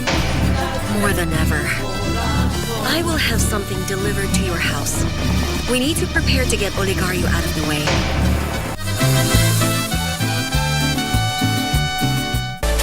Take on Tech, a weekly program that brings you technological debates and concepts. Let us assume we have a young innovator who has come up with an app. Financial technology and financial services is a very complex game.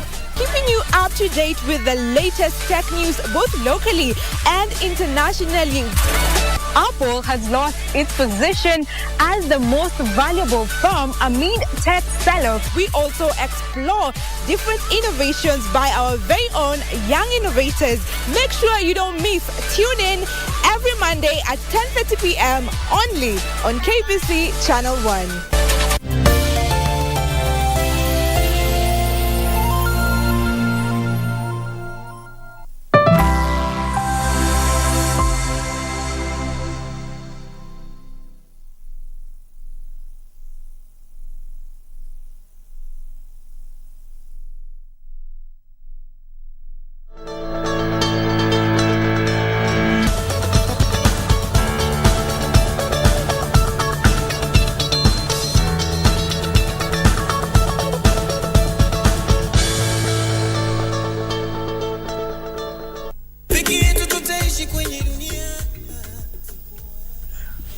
Naam, hujambo tena mtazamaji wa KBC Channel 1 na msikilizaji wa KBC Radio Taifa Sauti ya Mkenya. Tunarejea katika gumzo pevo, na unatupata moja kwa moja kupitia runinga yako na vile vile kupitia KBC Radio Taifa Sauti ya Mkenya. Mimi naitwa Dora Manya, upande wa pili mwenzangu Captain Njoroge Nganga, na hapa studioni basi tunaye katibu mkuu wa chama cha UDA kwambia kwamba yapata juma moja afisini, lakini anagonga vichwa vya habari na sio ijapo katika masuala ya kuweza kuvunjilia mbali vyama tanzu katika muungano wa Kenya Kwanza. kuna wale wameridhia kama vile waziri wa biashara Moses Kuria, katibu mkuu alimsifia na kusema kwamba ameridhia, lakini kuna wale kidogo wanahisi ya kwamba hapana, misimamo yao ni ipi. Kwa hivyo msikilizaji na mtazamaji, tupe kauli zako na vile vile zungumza nasi kupitia mitandao yetu ya kijamii @KBC Channel 1, @Doramanya, @Radio Taifa FM, #Zinga, #GMK. Karibu tena Bwana Cleophas Malala. Asante. Kabla tubadilishe mkondo kidogo tuangalie mambo mengine. Tumezungumzia sana masuala ya kuvunjiliwa mbali na mapendekezo kwamba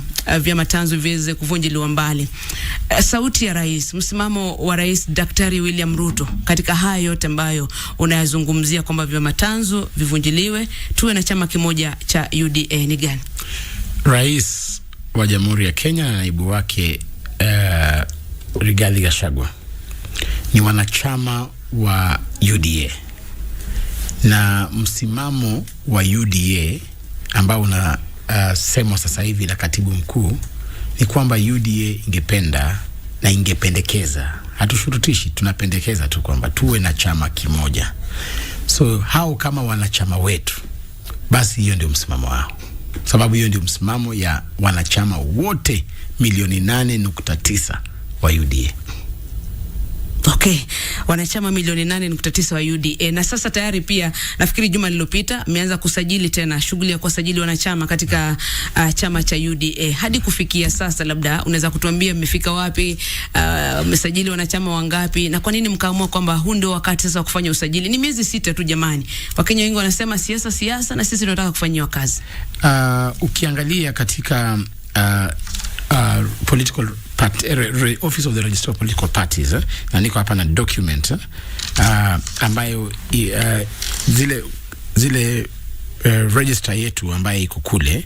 Sasa hivi tulikuwa na 6.553 million people, tumeongeza karibu milioni 3 sasa, milioni 2. Sasa hii tuko katika karibu namba ya 8.9.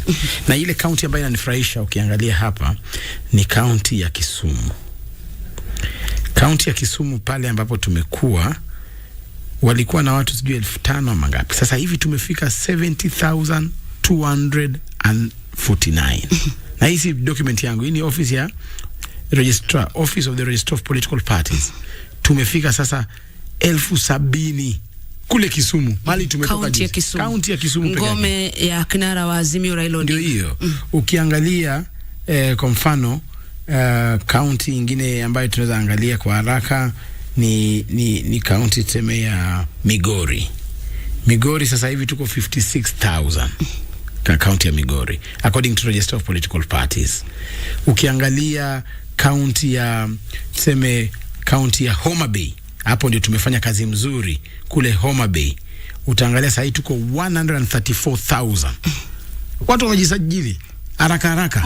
Mnaangalia sana kule eneo la Nyanza Yes, tunaangalia kule kwa sababu hao watu wa Nyanza wamekuwa wamefungiwa nje ya serikali kwa miaka mingi sana kwa sababu ya siasa ambazo zinawapotosha, siasa za kuweka opposition kila saa.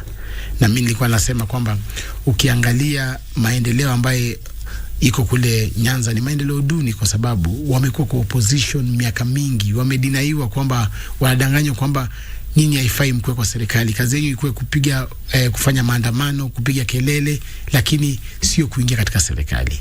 Sisi tunataka kwamba tutumikie Wakenya wote regardless ya mali penye wanatoka. Tunataka mtoto ambaye ako kule Karachuonyo ajihisi tu kama mtoto wa Kiambu. Tunataka yule mama ambaye anazaa kule Homa Bay ajihisi tu vile kama mama ambaye anazaa vizuri katika county ya Nakuru. Hatutaki kubagua watu sisi kama chama cha UDA. Tungependa wale watu wa Nyanza tuwakomboe kutoka kwa minyororo ambayo imekuwa imewafunga kwa miaka mingi sana. Wakuje waingie kwa serikali, waanze kupata kazi, kwa sababu tunataka tupeane nafasi za kazi. Tunataka tupeane the housing agenda ya rais, ile ya kuunda nyumba karibu milioni 1. Tungependa pia tuundie watu wa Nyanza nyumba affordable housing pia wapate. Tungependa, unajua Kenya hii mafundi, if you want to get a good tailor, if you want to get a good fundi seremala mzuri, wale watu wa kutoka kule ni watu ambao wanajielewa katika ile agenda ya rais ya kuunda kujenga nyumba karibu 1,000,000. Tungependa watu wa Nyanza waanze kufaidika na matunda ya serikali, na watafaidika tu kama wataingia kwa chama tawala, chama cha UDA, sababu hiyo ndio chama ambayo inaongoza sasa hivi. So ningependa kuhimiza wale wakazi wa mkoa wa Nyanza, tafadhali vunjeni hizo nyororo za kufanya maandamano, hizo nyororo za TBM, minyororo za tialala. Hizo ndio vitu ambazo nafaa mjifungue, mkuje mwanze kuishi kama Wakenya wengine. Kwa sababu tumetoka Nyanza na magharibi ni karibu kidogo na Nyanza. Kabla tuangalie masuala mengine tofauti, tuangalie eneo la magharibi mwa Kenya. Katika uchaguzi wa mwaka uliopita, kama sijakosea, nafikiri Rais Daktari William Ruto alipata kura kama 630,000 kama sijakosea, katika zile kaunti 5. Nazungumzia Vihiga, Bungoma, Busia, Kakamega, Trans Nzoia. Labda umesema kwamba mojawapo ya mipango yako ni kuhakikisha kwamba mara hii mnakuwa yani mnafagia kabisa maeneo ya magharibi mwa Kenya. Nyanza magharibi kabisa. Sasa mikakati ni ipi? Mikakati ni kwamba ni kueleza kwanza watu wetu wajisajili na chama cha UDA, kwa sababu unajua nia ya mtu yoyote ni kwamba watu huingia kwa vyama ndio waweze participate kwa election, ndio waweze unda serikali, ndio watu wao waweze faidika. Kama hiyo ndio nia ya mtu kuingia kwa political party, sasa hivi tumewapatia, ni kama tumewapatia leakage, tunasema mwa Kenya, kwamba tayari washajua ni chama gani kimeunda serikali na mtoto wao sasa hivi ako katika hiyo chama. Sasa kwa nini wapoteze wakati wakigamble juu ya kuingia kwa chama kingine? Wako na chama ambacho mtoto wao wako ndani na chama ambacho kiko kwa serikali. So mimi ningependa kuhimiza wakaazi wa mkoa wa magharibi, muache kupoteza wakati. Ni kama uko umesimama kwa stage na unatoka hapa Kaangware unaenda Kakamega na unatafuta gari ya kwenda kule. Kuna gari inakuja ambayo ni tuktuk, alafu kuna pikipiki inakuja hapo, na kuna basi kubwa mzuri Scania inaenda. Utachagua gani ya kufikisha haraka? Basi sisi tungependa kuambia watu wa mkoa wa magharibi waingie kwa basi ambayo ni ya UDA. Tayari hiyo ndio iko inaunda, hiyo ndio inagawa mkato. Kwa miaka 10 tutakuwa hapa.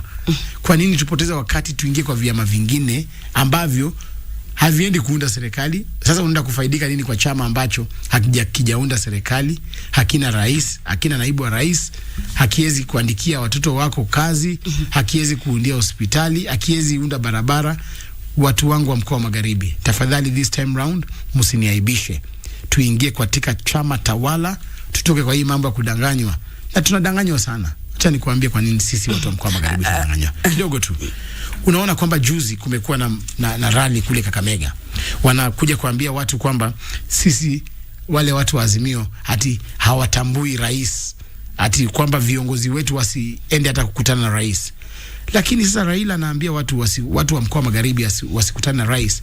Na yeye huku nyuma ametuma wakina Jalango, ametuma wakina Nyamita wakuje waombe maendeleo ya watu wake. Lakini anaambia watu wa mkoa wa magharibi, nyinyi msionekane karibu na rais. Sasa hiyo utapeli ndio mambo ambaye si tumesema kama jamii ya kutoka mkoa wa magharibi tunataka tuvunje hizo minyororo. Tunataka watu wetu wapate manufaa kwa serikali hii, na watapata tu wakitoka kwa hizo minyororo za TBM na tialala, waingie katika serikali ya UDA. Kwenda kwako katika chama cha UDA, kinara wako alikuwa Musalia Mudavadi wa ANC. Kwenda kwako katika chama cha UDA, mlikuwa na mazungumzo na Musalia Mudavadi?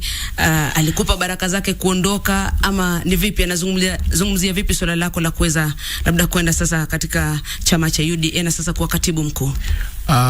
Kabla ni kuwe katibu mkuu wa chama cha UDA, tulikaa chini kama viongozi, rais, naibu wake, kiongozi wangu Musalia Mudavadi, tukasemezana na tukakubaliana.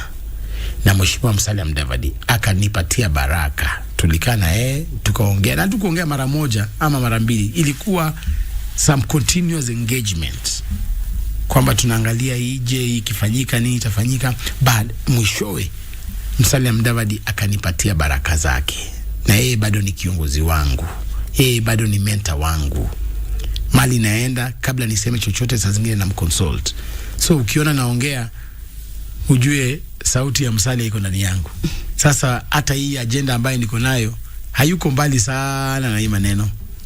Sasa watu wa ANC mchunguze vile kiongozi wenyu anakaa na mchunguze sana, mumsikie kwa undani, mtagundua hii mambo naongea haiko mbali sana na mawazo ya mheshimiwa Musalia. Na ukisema vile, labda unanikumbusha wakati wa muungano wa Jubilee walijaribu kufanya vile tu. Unafanya kwa sasa kuvunjilia mbali vyama tanzu. Nafikiri katika mchakato mzima Rais Daktari William Ruto wakati wake akiwa naibu rais, tunaweza kusema kwa lugha ya Kiingereza kawa casualty. Wewe kama katibu mkuu wa chama cha UDA kwa sasa, labda unapanga kuweka mikakati gani kuhakikisha kwamba mara hii mlioyapanga kwamba yataweza kutimia? Maana Jubilee ilikuwa na changamoto, nasidhani kwamba walifaulu vizuri. Jubilee haikufaulu, na Jubilee ilikuwa na changamoto kwa sababu viongozi wa Jubilee walikuwa matapeli. Kwamba mnakubaliana hii na anageuka. Ile ambaye anasema na mdomo wake amaanishi na roho yake. Hiyo ilikuwa utapeli wa kisiasa. Lakini mheshimiwa William Ruto ameonyesha kwamba yeye ni mwaminifu.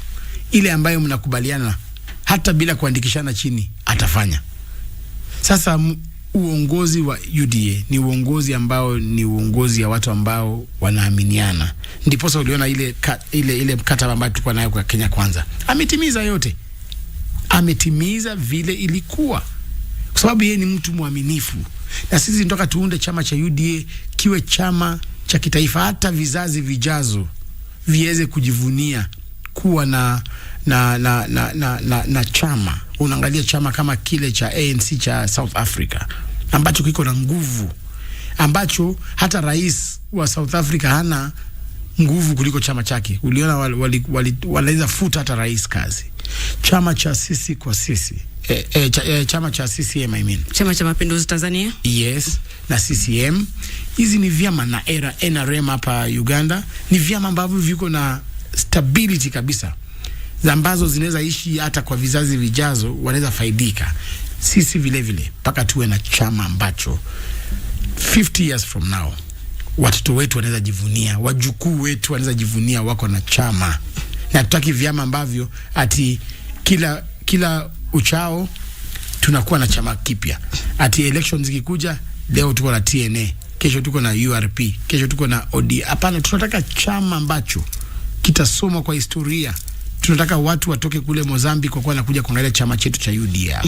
Now we can only do that by strengthening our existing ruling party, which is UDA. Kabla tupokee maswali mawili matatu kutoka kwa watazamaji na wasikilizaji, hali ya uchumi sasa nchini Kenya, tuangazie muungano wa Azimio tayari umetoa tishio la maandamano, nafikiri tarehe 10, katika juhudi za kumtetea Mkenya kwamba gharama ya maisha kaweze kupunguzwa. Wewe kama katibu mkuu wa chama cha UDA, na kama nikunukuja na mahali ukisema kwamba pia wewe ni kama msemaji sasa wa serikali, maana yake ninyi ni serikali, kauli zako ni zipi kuhusiana na hiyo mipango na hatua ambazo wanachukua? Kwanza kabisa vile umesema kwamba mimi ni msemaji wa chama cha UDA, na chama cha UDA ndio kila tawala na ndio kimeunda serikali. Sasa mimi ni kama msemaji wa serikali, and that is why ukiona nikikwambia kitu na kuambia kitu ambacho kiko factual. Mimi sisemi zile propaganda za kisiasa ambazo watu wanasema kule. Nikikwambia kitu na kuambia kitu ambacho ni msimamo wa serikali yetu, na hiyo ni ukweli na nothing but the truth. Sisi tunajua kwamba gharama ya maisha imepanda kwa sababu tunaishi hapa Kenya. Hatuwezi jidanganya kwamba ati maisha iko vizuri. Maisha iko vibaya, gharama imepanda, Wakenya wanaumia. Lakini ni mpaka tuambie Wakenya ukweli kwamba gharama ya maisha haikupanda jana. Gharama ya maisha haikupanda juzi. Gharama ya maisha ilipanda hata kabla tuingie katika nyadhifa zetu za sahihi. Na sisi tunajua vizuri sana, rais wetu amejaribu sana kupunguza. Alipata serikali kama iko katika dimbwi la umaskini, dimbwi ambalo lilikuwa linafanya Wakenya waangamie kiuchumi. Na ukiangalia vizuri sana ameweka mikakati kwamba utaona kwamba tuliingia katika serikali hii kama bei ya unga iko 230 shillings. Na hiyo bei ya unga ilikuwa 230 nakumbuka walikuwa wamepeana subsidy, walikuwa wanapeana mabilioni za subsidy, lakini bado bei ya ishuki iko 230. Sasa hivi bei ya unga iko karibu 180 185 na tulitoa subsidy. Tumesave pesa ya Wakenya na bei ya unga imerudi chini. Na kuna mikakati ambazo rais ameweka kuhakikisha kwamba gharama ya kuishi imerudi chini. Jambo la kwanza anafanya, yeye alisema vizuri sana vile tuliingia katika serikali kwamba alitaka kukuza wakulima wetu. Lakini ile serikali iliyokuwa ilifanya kitu ambayo Wakenya ni lazima wajue. Kabla watoke, kama kesi iko katika Supreme Court, wakati walikuwa wanatumia hiyo wiki mbili kubuy time, serikali iliyokuwa walinunua mahindi yote kutoka kwa wakulima na kutoka kwa cereals board. Wakachukua mahindi yote na mabwenyenye kuficha pesa zao ambazo walikuwa wameiba kwa chakula. Wakijua kwamba chakula ni fast moving food, wataficha pesa zao hapo. Tukishachukua usukani, watauza, alafu pesa zao waregeshe. Kwa sababu walijua during transition mpaka wakuwe na mali pa kuficha pesa. Na ndio uliona rais, naibu wa rais akisema atataka kutaja majina ya wale watu ambao waliiba mabilioni, na mtawaona. So hao watu waliiba pesa mabilioni, wakaficha, wakanunua vyakula Kenya nzima, mchele yote, mahindi, nini, wakaweka kwenye stores. Na vile tulipata hivi, serikali wakajua kwamba wanataka kuanza maandamano, na maandamano yao itakuwa kwa bei ya vyakula. So wakasema hizo vyakula wasiuze. Hao ndio wamecreate shortage ya chakula. Alafu wanaenda wanafanya maandamano wakipiga Wakenya ati hakuna chakula. Kumbe hao mabwenyenye ambao walikuwa waazimio, hao ndio wameficha chakula Kenya hii. Rais aliwapatia miezi 3, akawaambia by February tunataka mkue mmetoa vyakula zenyu, kama wewe ni mkulima na uko na mahindi na mchele, tuuze. Ndio bei ya, unajua kama kuna a lot of demand, kidogo tunakuelezea, a lot of demand, bei inarudi chini. Hawa majamaa wamekataa kutoa mahindi. So ile rais amefanya, ameagiza chakula sasa kutoka nje. Tumeagiza chakula kutoka Machi, utaona, na tume waive all the taxes ambazo zinakuja sana, vyakula zinakuja tax free. Bei ya unga inataka kushuka chini kwa sababu bei ya gunia ya mahindi tunaenda kushukisha chini sasa. Kwa sababu inaenda kukua mahindi mingi hapa, bei ishuke chini, mchele ishuke chini, gharama ya maisha itarudi chini. Jambo la pili ambalo anafanya kujaribu kusaidia Wakenya wawe na ajira na wawe na pesa mfukoni mwao ni kwamba umeona tajana amefungua housing project ambayo inaenda kukua na karibu nyumba 6,000. Tungependa kwa hiyo housing project peke yake inaandika watu 10,000 hapa Starehe. That is why tunataka watu wetu wapate kazi, wawe na pesa mfukoni, gharama ya maisha itarudi chini kama tutapewa nafasi. Mambo ya maandamano ni utapeli. Wanatafuta handshake. Kidogo wanatafuta handshake ambaye haitapatikana. Na msimamo wetu kama UDA, na tunawaambia hata mfanye maandamano kiasi gani, hata mzurure, hata mkae kwenye lami, this time round handshake ambaye rais wetu atafanya na mwananchi wa kawaida. Sawa mheshimiwa. Asante kwa sababu ya muda, na arifa kuna watu kama wawili hivi katika laini za simu. Haraka upesi, kama tunaweza kupokea simu 2 upande wa pili wa studio. Msikilizaji, nakupa nafasi kupiga simu ili kuweza kuuliza maswali. Radio Taifa, hello. Hello, KBC. Hello, karibu. Mohamed Dawa Kipini wa hapa. Sasa mimi ni mmoja katika wale wasioelewa mambo bwana. Mgeni nataka unielimishe. Umesifu wewe ukasema mkoa wa Nyanza wamejiandikisha wengi UDA. Kuna washika gani siku ya kura kwamba wao watapigia chama cha UDA? Shukrani mheshimiwa. Haya, asante kwa swali lako. Radio Taifa, hello. Biroge. Yes. Dominic Mudhama, niko Machako. Karibu Dominic Mudhama. Swali yangu ni hii. Kama wanataka kuvunja hii muungano na Kenya Kwanza, siwafunje pamoja na UDA ndio waunde chama mpya. Badala kufunja hii ingine ati waingia UDA. Siwafunje yote pamoja na UDA waunde chama mpya. Asante. Radio Taifa, hello. Tunasubiri swali lako kupitia 0700176699. Radio Taifa, hello. Captain. Yes. Ujambo. Karibu sana mwenyekiti. Mwenyekiti wa Ibeba huyu mwenye waka James Junior. Sawa, sasa. Salamia huyo mheshimiwa huyo. Mheshimiwa amepokea salamu. Asante sana. Sasa swali langu ni moja. Nauliza, wakati hii serikali hii ameingia hii ya UDA hii, sasa mipangilio ni gani mpaka mwisho wa mwaka huu tujue uchumi itakuwa imerudi chini kufikia mwisho wa mwaka huu? Okay. Sasa na hii ingine mambo ya ukame hii, na wanajua wameweka mikakati ipi wajue ukame sasa wananchi wanakaa kwa njia iliyo mufti sana. Shukrani zaidi Njoroge Ng'ang'a. Asante sana kutoka upande wa pili kwa sababu ya muda. Nafikiri mheshimiwa umepata hayo maswali na wengi pia nakupongeza, unasema unazungumza vizuri na umeeleza unasema mfanya kazi nzuri, utapeleka chama mbali, lakini tuna dakika kama 5 hivi kumalizia. Unasemaje kuhusu hayo maswali? Na pia nina swali moja ambalo lazima nikuulize kabla uondoke. Kwa haraka.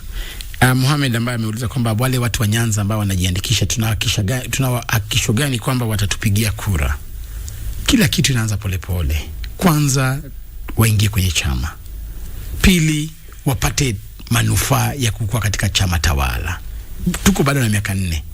Wakipata manufaa, by the time tunafika wakati wa kupiga kura, watakuwa wanajua umuhimu ya kukua kwa serikali na umuhimu ya kukua kwa chama tawala.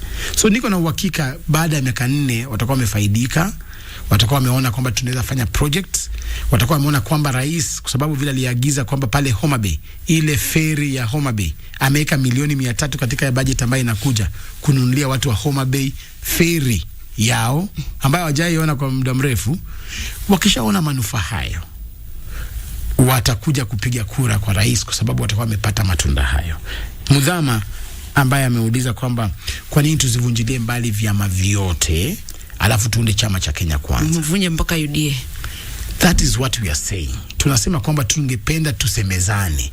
Wewe utoe idea yako, mimi nitoe idea yangu, mwingine atoe yake, alafu sasa ile idea ya mwisho ambayo tutakuwa tumekubaliana ndio tutaenda nayo. Hatusemi kwamba ile ambayo sisi UDA tunasema ndio mwisho, la.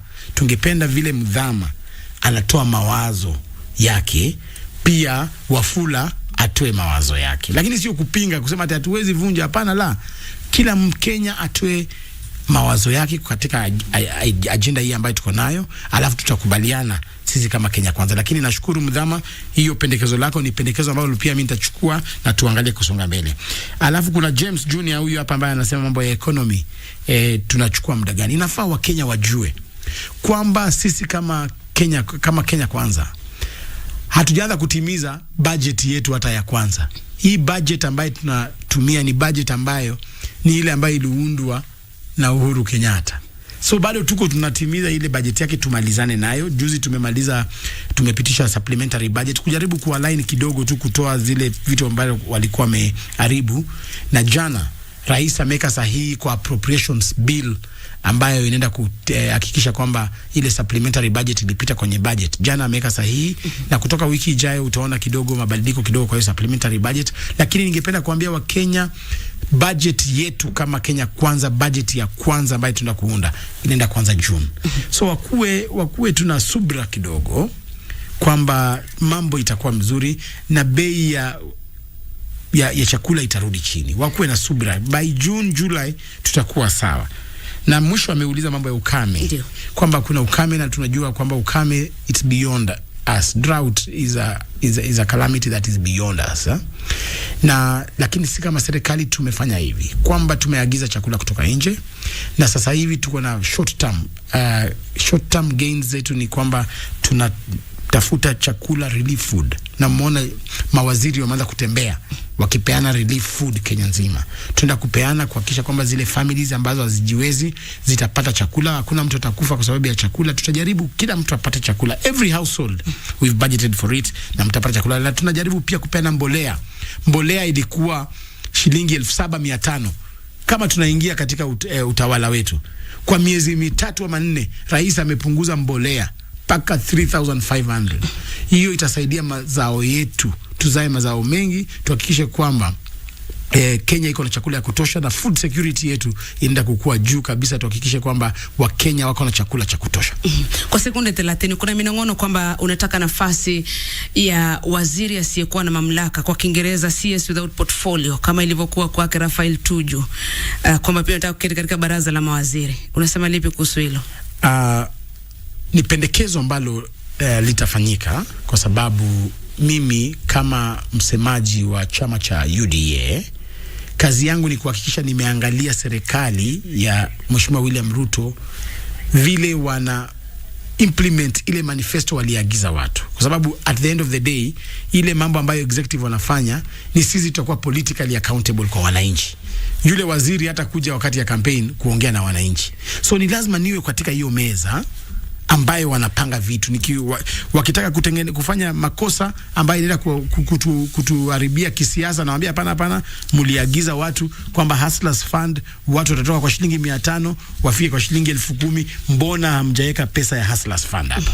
Ni lazima msemaji wa chama akuwe katika hiyo meza, aangalie manifesto ambayo rais aliambia wananchi. Ni tukirudi kwa wananchi tuko na majibu ya kujibu wananchi, lakini hatuwezi ruhusu kwamba wale mawaziri peke yao ambao hawatakuja kwa rallies, hawatakuja kuulizwa mambo ya Mudhurwa, hawatakuja kuulizwa mambo ya Mutumba, hawatakuja kuulizwa mambo ya Hustlers Fund, ati hao wafanye kule kando na sisi tuko kando. Siasa za UDA ni lazima ziwe siasa za maendeleo, na ni lazima msemaji wa UDA akue kwenye meza akiangalia Hustlers kama watakulu haramu, mimi napiga kelele mpaka watu agenda yao idiskasiwe pale katika ile meza ambayo decisions na. Lakini wale mawaziri tunajua kwamba nafasi za kuenda bungeni kujibu maswali kutoka kwa wabunge, hiyo haitakuwa inatosha, lazima uwe pale. Mimi naongea mambo ya siasa na wananchi. Okay. Kule Mudhurwa, kule chini Kakamega, kule Marikiti. Siongei mambo ya bunge, mawaziri waende bunge. Lakini kisiasa nikisharudi kama hii weekend tunaenda Busia kukutana na mahustlers wa Busia, nataka wakiniuliza maswali ya serikali niwe najibu. Wewe umeniuliza maswali hapa, mambo ya food security, mambo ya development agenda, nitatoa wapi majibu kama hiyo kama sikai kwa meza ya kupata majibu kama hiyo? Sawa, mheshimiwa, utakuja tena. Muda umenipa kisogo. Nashukuru sana. Mwelekezi ananiambia komea pale tafadhali. Asante sana. Asante kutenga muda kufika katika studio zetu. Asante sana. Nakutakia kila laheri na congratulations kuchaguliwa kama katibu mkuu wa UDA. Asante kabisa. Msikilizaji, mtazamaji, shukrani zaidi kutenga muda kufuatilia majadiliano hayo. Mjadala mzima unaendelea katika mitandao yetu ya kijamii, na ningependa kusema asante sana kwa kaimu mkurugenzi bwana Samuel Maina, na vile mkuu wa vitengo vya redio Bi Mary Daraja, bwana Martin Kingasi ambaye anashughulikia masuala haya, pia chief producer bwana Geoffrey Onditi, bila kumsahau mwelekezi na producer wa kipindi hiki Bilusi wa Home, TV crew, camera crew na wote ambao wamefanikisha siku hii. Shukrani zaidi na wewe mtazamaji na msikilizaji. Tunakutakia kila laheri, endelea kusikiliza Radio Taifa na kutizama KBC Channel 1. Mimi naitwa Dora Manya.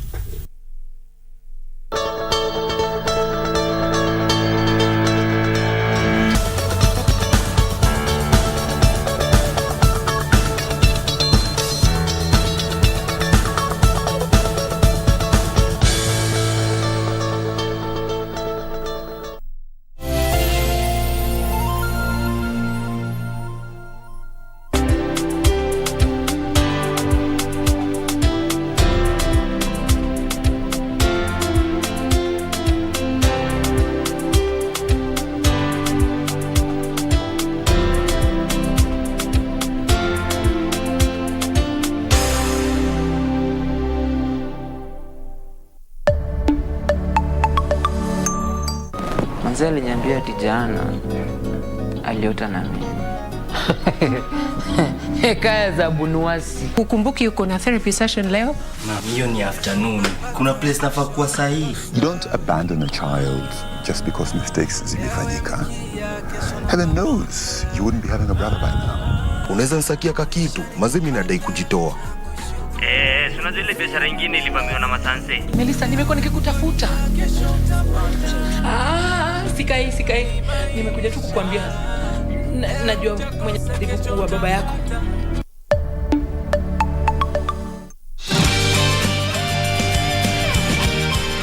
Watching a movie with you is meaningful. Penny Lee. It's a new one. The same name as you. Yeah, it's my name. Wait. Jenny? Yeah? Your name is in the magazine? That you have a mortal and 2 Jennies. What will you do? I have no idea. What should I do now? Telling the truth right now is not the smartest decision. When faced with choices, you really should wait at least 2 more months. After you tell him, there's no turning back. You have to think it through. Huh? Clearly it's time to tell the truth. God is telling me to do it now. Morning, Mr. Bai. What did you just say?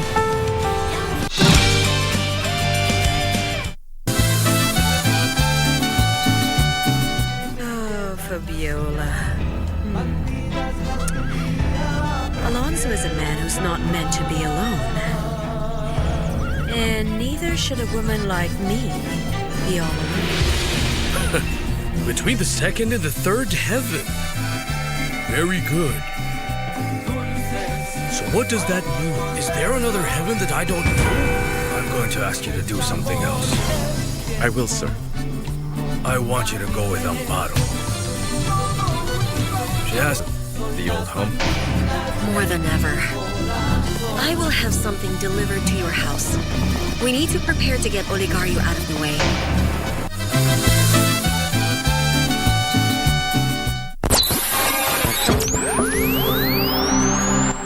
Pindi tunapowasha vifaa vyetu, tunapata fursa ya kutangamana na wasikilizaji wetu. Karibu sana thĩinĩ wa tabarĩra ya Rwiga. Tunapeperusha utangazaji uliobobea katika habari, nĩ ũndũ wa macio na mangĩ maingĩ, burudani, nĩ harĩa tũkoragwo tũkĩigua nyĩmbo mwaki nyĩmbo hot, na hamasisho la kiroho. Usiachwe nyuma. Jiunge nasi kwa safari ya kufana katika 99.5 FM. Shoro FM. Shoro FM.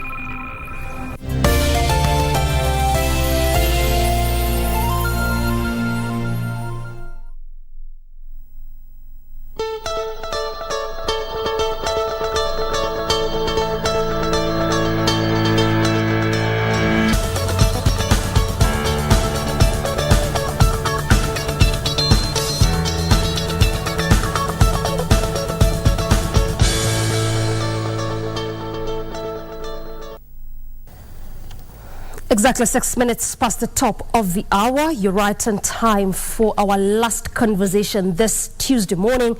On our health segment, we look at cerebral palsy. Knowing fully well that March is the CP Awareness Month, we look at some of those interventions made so far, the management therein as far as this condition is concerned, and just what loopholes still underline when it comes to treatment, diagnosis, and management of cerebral palsy. For the next 45 minutes, we'll look at this and so much more. I have created first time with Abot Okello to my far right, who is a caregiver and also a parent to a child with cerebral palsy. Right next to him is Nicholas Ndambuki.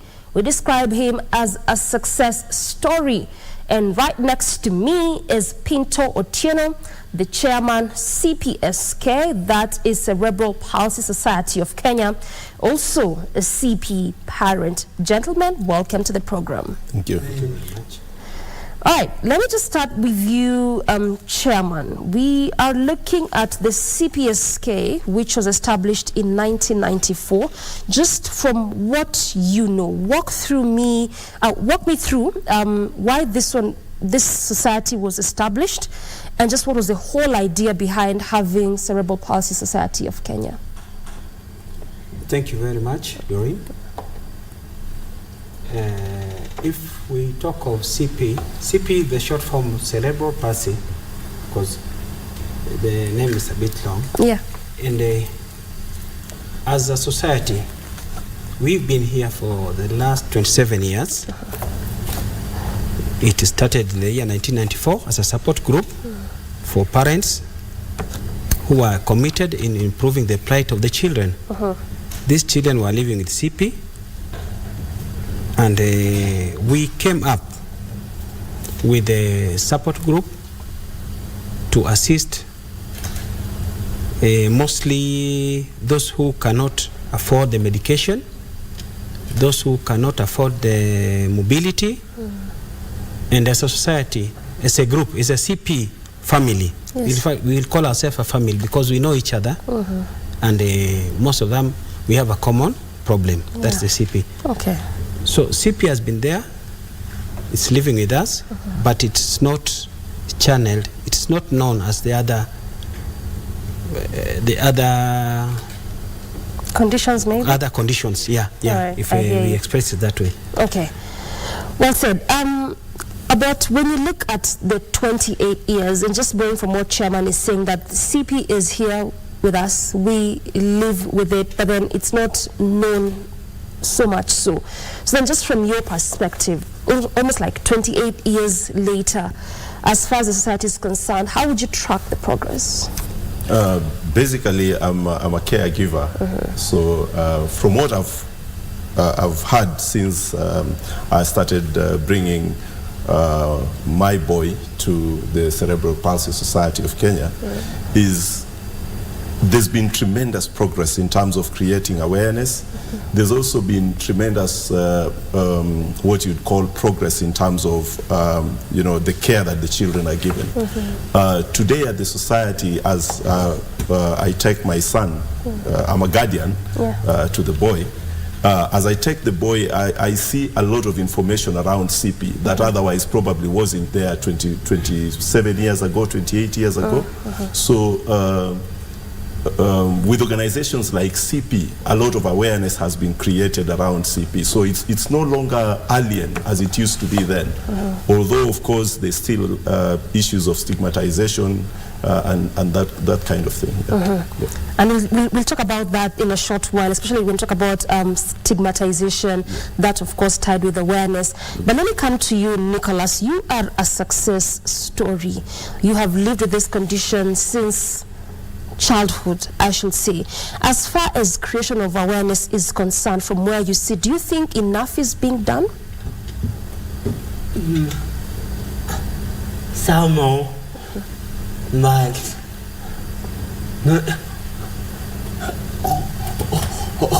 for the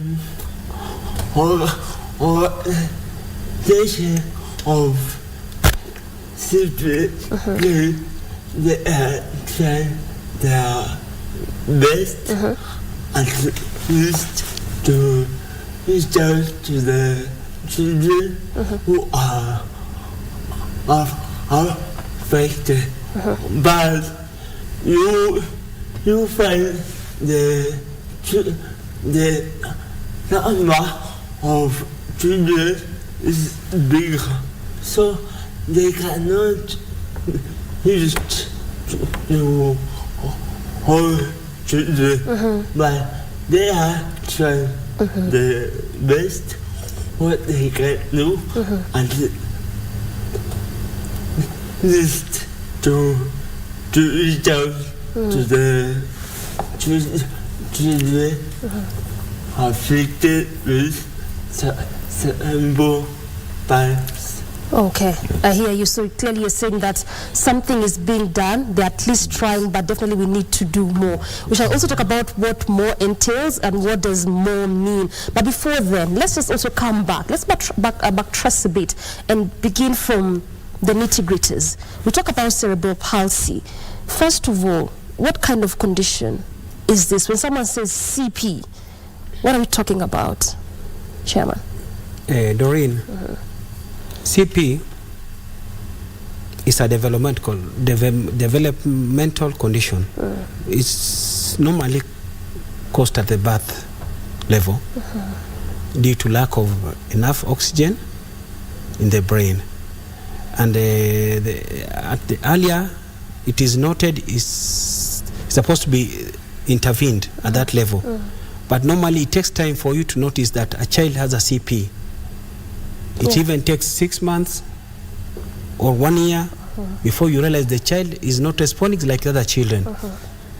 This at times is also caused by delayed birth, traumatized parents.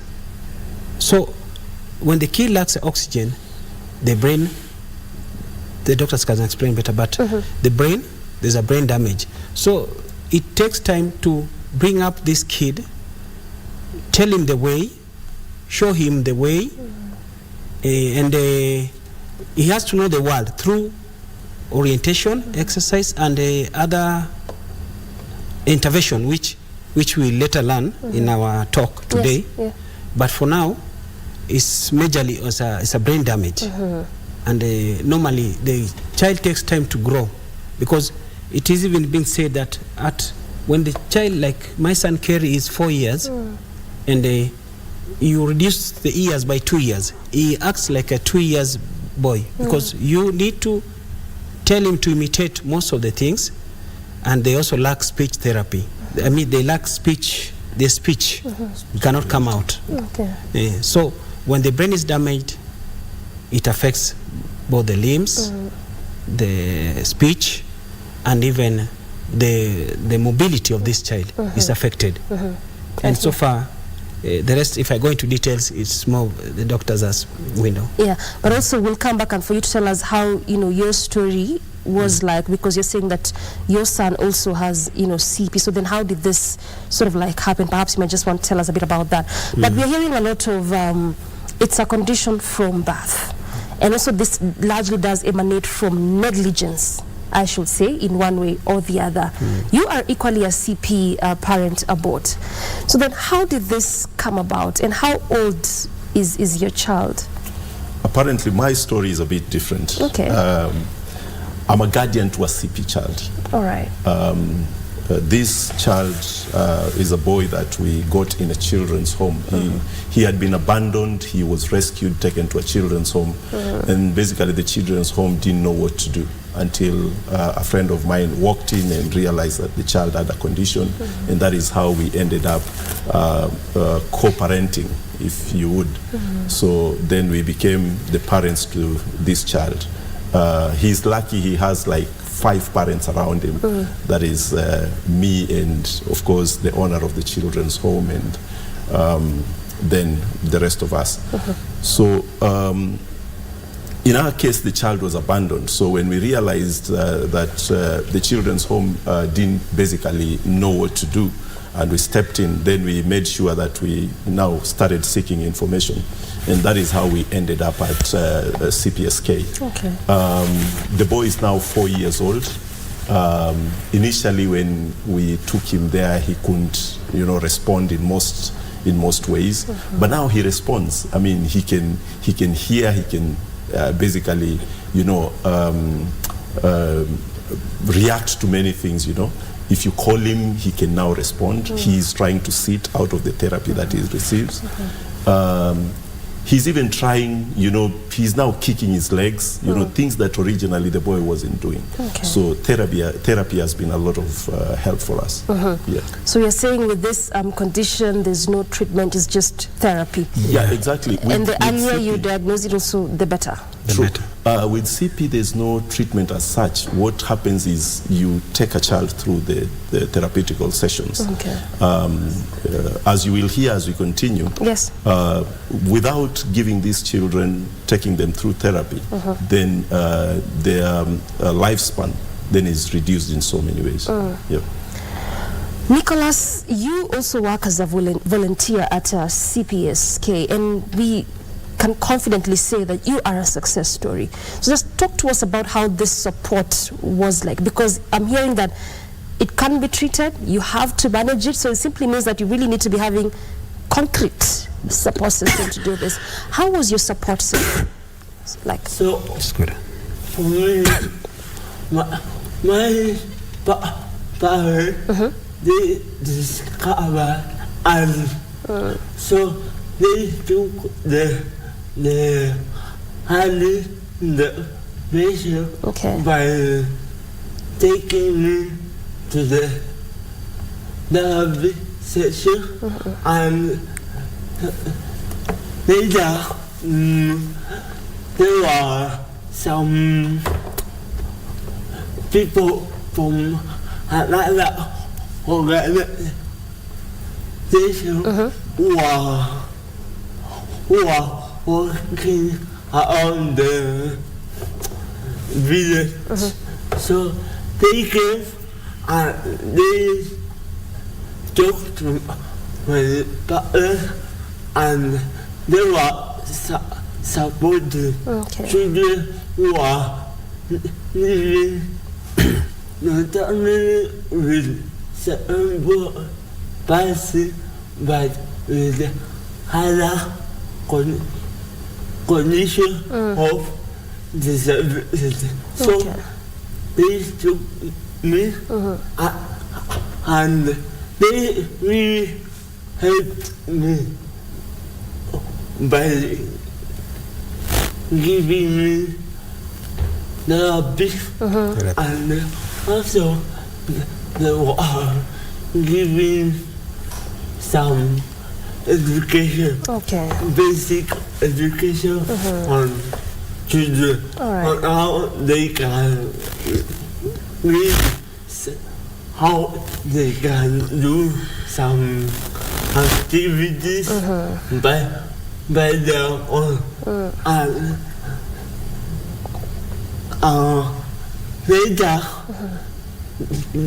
they came to discover as achieved more. So they recommended my parents that I should be taken to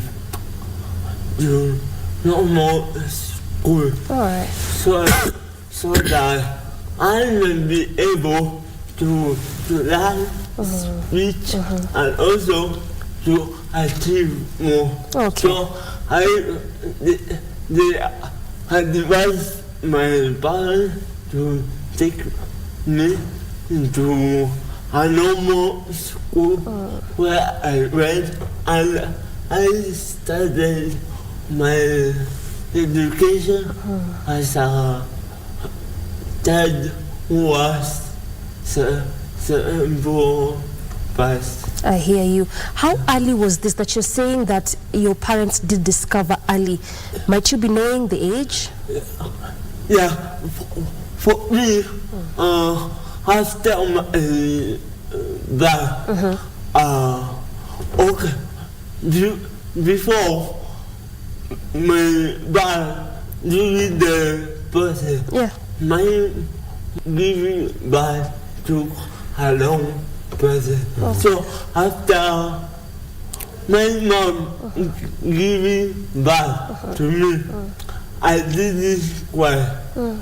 So that one affected me, and which led to cerebral palsy. But then to go, the doctor who are taking care of my mom, they discover and they came and they told my mother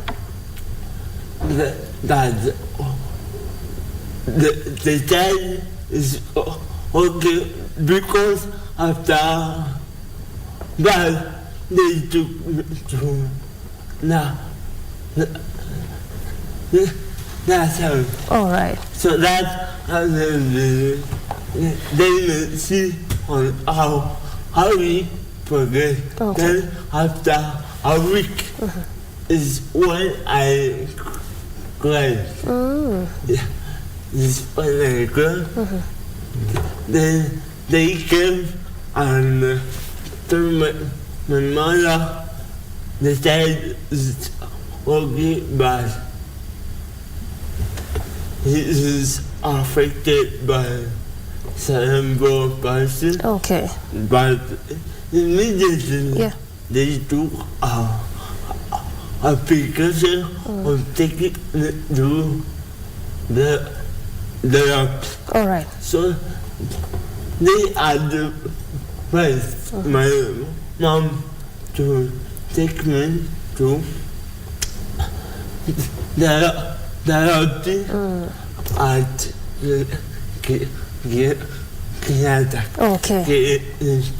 Okay, thank you very much, Nicholas. I mean, you listened to his story, Pinto, and this is a case of really early diagnosis, quite early. Nicholas says that he did cry after 1 week. Normally, when a child is born, immediately they would produce a son, but for his case, it was after a whole week. And that was the time where the nurses did advise the mother, and they'd say, yes, the child is okay, but he's affected with cerebral palsy. You also earlier did say that it's a bit difficult to diagnose early. So then I would want to ask, why is it difficult, and just how early is early? Pinto? Yeah, much of cerebral palsy issues, we have experience. We only have experience. We only mention the experience. Yes. From what we've learned is that at the moment the child is born and this child doesn't cry, there's a problem. There's a problem at that level. And most cases, they result to CP. Apart from the other long-term and developmental problems. Yeah. So for you to understand CP, or because we are not doctors, but we are just parents. From your experience. From my experience, I believe that any mother who gives birth to a child and doesn't cry, a follow-up has to be made for fast and early intervention. And after that one is when we as CPSK come in. That is, after the child has been diagnosed, you've known that he has CP, normally there is no treatment. Immediate treatment is, we don't have immediate treatment for CP. Yes. So we pick the child from the parents. They are normally given a therapy session in the government institutions. If because I don't want to speak so much about the CP is into details, but at the moment the child doesn't cry, there's a problem. When so that's the first thing. That's the first thing to know. Then make a follow-up. After making a follow-up, then from there you realize the child is either autistic or the child is either CP, because it matures with the other nerves problems. Okay. So, as a cerebral month, we want parents, those who have these kids, because in most situations they don't even come out. After the child has been diagnosed CP, they don't come out. They don't expose their children. They don't want to bring them for rehabilitation. And in most occasions, you'll find that these children are left at home, basically not to be seen, not to be heard, and no alternative. But as an awareness month, we, as a fraternity of CP, we want all those people with the CP siblings, CP children, to come out aggressively and let it be known that CP is there, is like any other condition.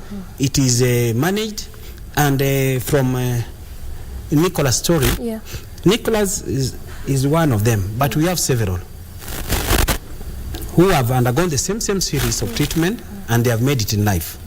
We have, and they are there, and as you can see in our society, in our CP family, we've been there for 27 years to support each other. And apart from supporting each other, the CP, we also take into consideration of the caregivers. Mr. Abotia will explain some of the aspect they undergo within the CP, because these CP parents, they also, and the children, they face social discrimination. At every point, the first thing is attitude for the CP child. But we are coming out to tell the whole world that CP is with us, and as a society and as a CP group, we wish that they come out and we share the long journey to solve the CP problem, because in the outcome they have to live. Yes, I hear you. Thank you. So just hold it there. I want us to take a very quick breather, but when we circle back, we also look at basically what you're doing as a caregiver. As a caregiver, I understand that also there's a lot that goes into that. Just what Chairman is talking about, issues of stigmatization also coming into the fore. And again, aside from just a child not crying, what other symptoms perhaps could a parent, a mother, a father need to be looking into, so that then this can also aid with early diagnosis. So we come back and look at that and so much more. Time for that breather. We'll circle back with plenty more of this conversation. Stay with us.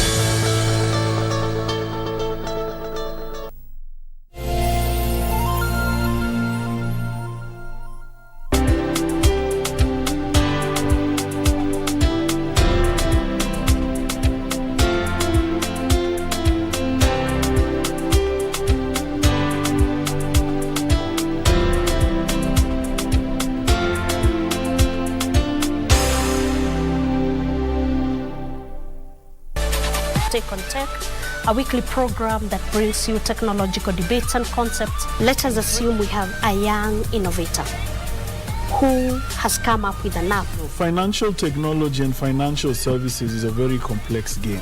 Keeping you up to date with the latest tech news both locally and internationally. Apple has lost its position as the most valuable firm amid tech sell-off. We also explore different innovations by our very own young innovators. Make sure you don't miss. Tune in every Monday at 10:30 p.m. only on KBC Channel 1.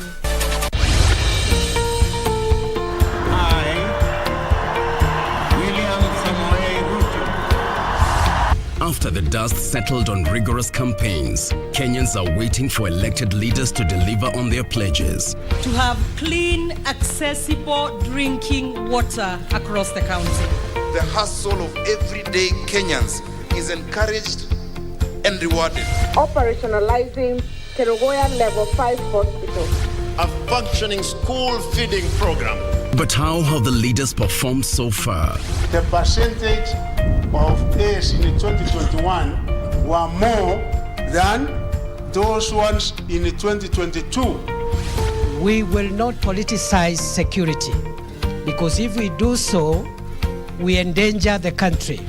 Every week, we bring you an honest assessment of the national and county governments. One of the best ways of accelerating national development is through collaboration with county governments. The Scorecard, coming soon on KBC Channel 1.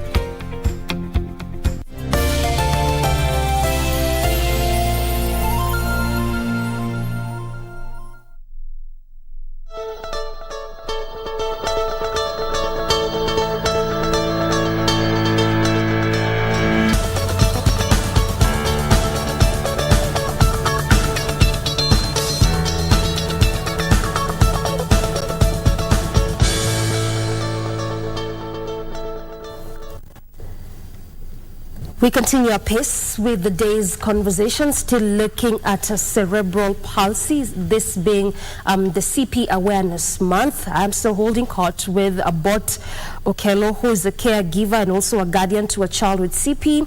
Still, Nicholas Ndambuki, a success story, and also Pinto Otieno, who's a chairman, CPSK, and also a CP parent. I just picked up with you about, we did talk about prolonged labor as one of the major reasons, if not the reasons for children living CP to have this condition. But really, from your perspective, what would lead to, this kind of instances and circumstances?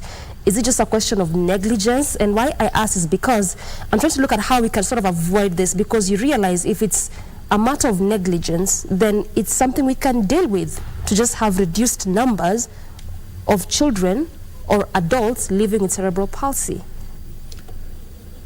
Thank you, Doreen. I think there are a lot of factors that would lead to this kind of condition, as you say, and most of it is actually avoidable. When you look at long delays in making decisions, especially when a lady is or a woman is in labor, which leads to this kind of conditions, this is something that can be done, can be avoided through proper training. Where probably the medical practitioners are more informed about what delays can cause. And I'm sure probably they see this every other day. So the government, through the Ministry of Health, needs to stress upon inculcating this in our medical professionals, what delays can do. You had earlier on asked about the symptoms that a parent can check to detect early. Yes. One of those for me is, as has been pointed out previously, a child not crying immediately, because there is a specific period within which a child needs to cry after birth. There is also the aspect where a child is not responding normally. If a child does not respond normally, then there is a problem, and doctors and medical practitioners can tell this within a specific period of time. Of course, when the child is now, a few weeks or a few... Just allow me to butt in. Yep. When you say normally, just for purposes of context, and again, also borrowing from experience and what you've seen, what are we talking about as far as responding normally is concerned, just away from crying? Basically, there are those things that the doctor would normally check, on a normal birth, that they would use as parameters to gauge whether a child is okay, and they would know better. Apart from just crying, probably the movement of the eyes or something of the sort, responding to various things that they usually use as parameters to check if the child is normal. Of course, then, if there's been delayed birth and a child probably is not responding normally, then I'm sure they would then want to address certain issues, or they would then have to think of certain issues. Has he, for example, is he having enough oxygen flowing to the brain? The doctors can always tell. As regards to the period between which the lady went into labor and when they gave birth. And basically just those normal parameters that they would check. If you allow me to continue, I would also say that one thing that a parent can check as the child grows up is then you need to look at how does the child respond in terms of limbs movement. A child with CP mostly would be what you would call passive in terms of movement. They don't move their limbs as much as they would. They don't play as much as they're supposed to do. So that would point you to a fact that there's a problem. These are things that mothers usually, mothers play with kids. Parents basically would play with kids and expect them to respond in a certain way. Might you be knowing the duration, also just as a caregiver, again, from experience as well, that you say that maybe things like the child is not playing as is, not the limbs, they're not moving, maybe the eyes. Is there a specific time frame that a mother or a father needs to be looking at to when you're seeing some of these things, or you just need to be seeing them? Most CP cases are discovered over a period of time. Let's say on a normal basis, a parent would discover this within, 6 months, let's say that. Okay. So within 6 months, a child usually responds in a certain way. If you put them somewhere, probably at that point they are turning, or when they wake up, they try to throw their legs and they're whatever. So if this is not happening, then you know that something is not right, So it's hard sometimes to detect these kind of things, but normally, if you've had children before and then you're having this other child that is not responding as the other ones responded, then automatically you would be worried as a parent. And mothers know. Fathers a bit, but because mothers spend time with kids, they would pick up, one or two things that then they can raise with the medical practitioners. All right, I hear you. So are there any other symptoms? Yes, there are. I would say if the child is, after a period of time, we all know that after a period of time, children are supposed to mumble words, for example. If they are not mumbling these words, then you would be worried. If they are, for example, the facial expression is just blank. There is a way that you can use your hands or whatever to try and prompt a child to respond to eye contact. If then they are not responding to anything when you're trying to prompt them, then you would also be worried. Then, of course, there is the aspect of the child getting to an age where they can walk and they are unable to even sit down. Completely they can't sit. If you put them in a sitting position, they fall. That is one of those pointers. But ideally, most parents are usually, for lack of information, especially in the rural areas and the villages, they usually don't know. So the medical practitioners then should be the ones to guide. Just like Nicola's mom was guided by the medical practitioners that we think your child has a condition, then the medical practitioners with proper follow-up should be able to guide. I hear you. All right, so then when you talk about stigma, Nicholas, as one living with this condition, because you're realizing this is one of those biggest impediments, even as far as getting through this condition is concerned and creating awareness and so much more. How has it been for you just living with it up until adulthood? Because you also did say that you went to a normal school at some point, just with different persons, different people. Excuse me. How was it for you? Okay, for me, that challenges are there because people will mock you.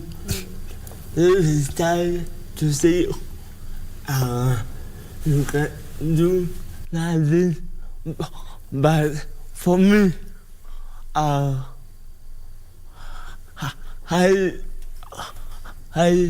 knew my condition. Yeah. So when I knew I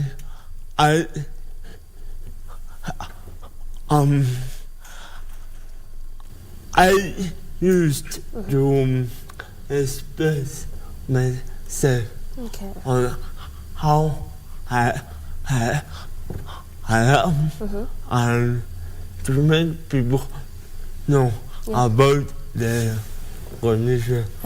And after they know they are safe, they save you and they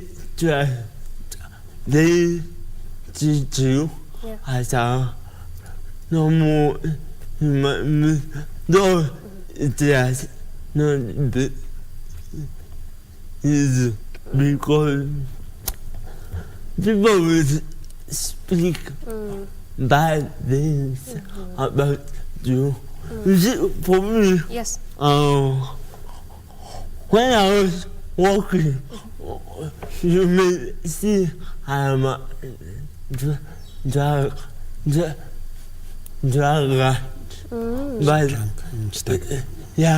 but I am not drunk.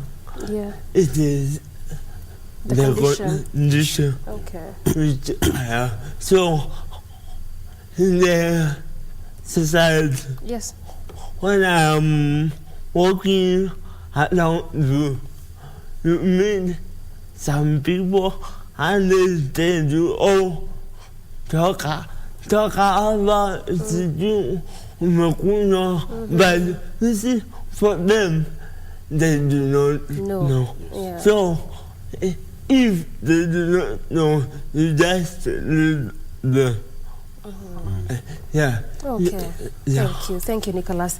I mean, when you listen to that, Pinto, you can just imagine this is someone who would say you are either drunkard, you are mad, and some may be saying it subconsciously, not even knowing that this is actually a condition that exists, and some might even be knowing, but just sometimes out of spite, they want to say that, or they would say that.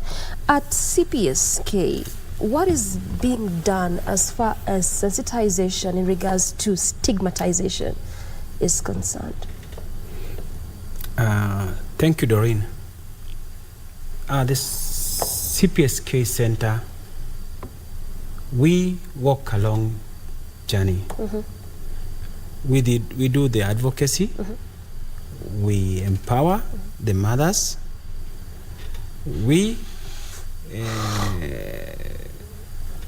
empowering, that is social economic empowerment to the ladies. Yes.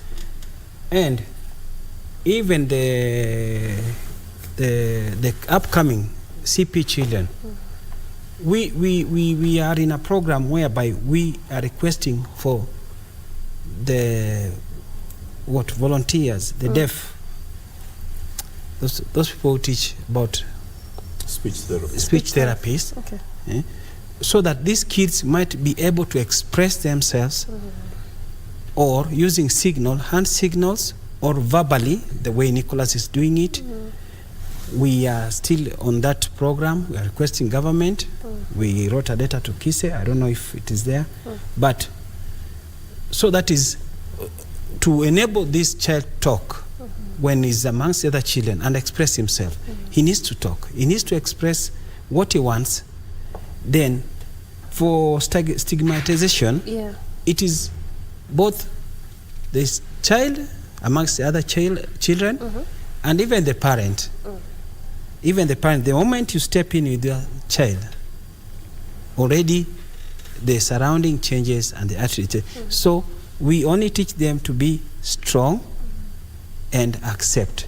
Because when you leave them at any level, that is, if you don't come together and share your own experience, you'll never be part of the CP family. CP family is like any other group, like the albinism, other developmental situations. So we as a society, is only that we try as much as we can as a CP, but we face issues, we face problems because we lack resource mobilizations by virtue that we are a charitable organization and we depend on our own members to contribute what we have. Corporate areas like the insurances, thanks to Minet. Then we have other religious institutions, we have education institutions, and even individuals who come in after being in that situation and seeing what is happening, what we are trying to do. We are trying to expose out this stigma. So we try as much as we can. Currently, we are looking for any sponsor or any organization which can assist with their vehicle for our mobility, for the outreach CP children, because most of them... How can they reach you, for those who might be watching and they would want to be part of the course? Is there a contact, maybe? There's a contact. You can just mention it. www.cpsk.or.ke or info@cpsk.or.ke. So, I don't know if, can I give the number? Yes. Our number is 07088296681. I repeat, 07088296681. That's our number. And this is how they can even contribute. Yeah. One or the other. I don't know. Anyone who's watching. Anybody, any corporate, any government institution, though we are being assisted by the National Council for Population, that's the government side. In case we have any problem, we still run to them. They are the body of people with disability. They normally assist, but we are charitable and we depend on donors and sponsors only. Yes. I hear you. So. Well said. I hope there's someone who's watching, because I mean, with this condition, you can imagine even the cost of therapy, not even quite expensive. And here we are saying it's not treatable. So the moment that child is diagnosed with it, they live with it up until their last day on earth. But then, talk to me about caregiving. What does it entail? How do you go about it? I want to imagine it's one of those easy things to do. Caregiving is quite a challenge. I'll tell you. You know, basically, you find that in some families, one parent, if both parents are there, one parent would literally have to drop out, or either of work or whatever business they are doing, to take care of a CP child. It's a full-time job. You don't need anything else. Because you would find that this is a child who is unable to do anything on their own. So you must adhere to, one, the times when they have to take their medicines.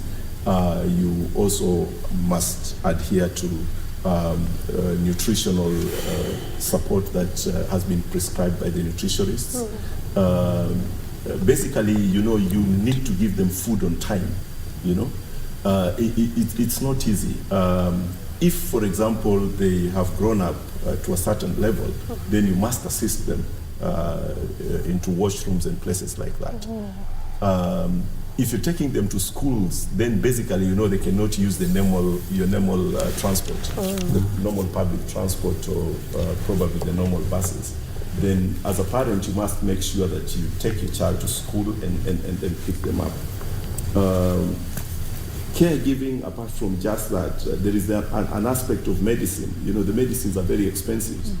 We use medicines like Lactimol, Epilim, you know, and of course, you know, you then require certain supplements for the child.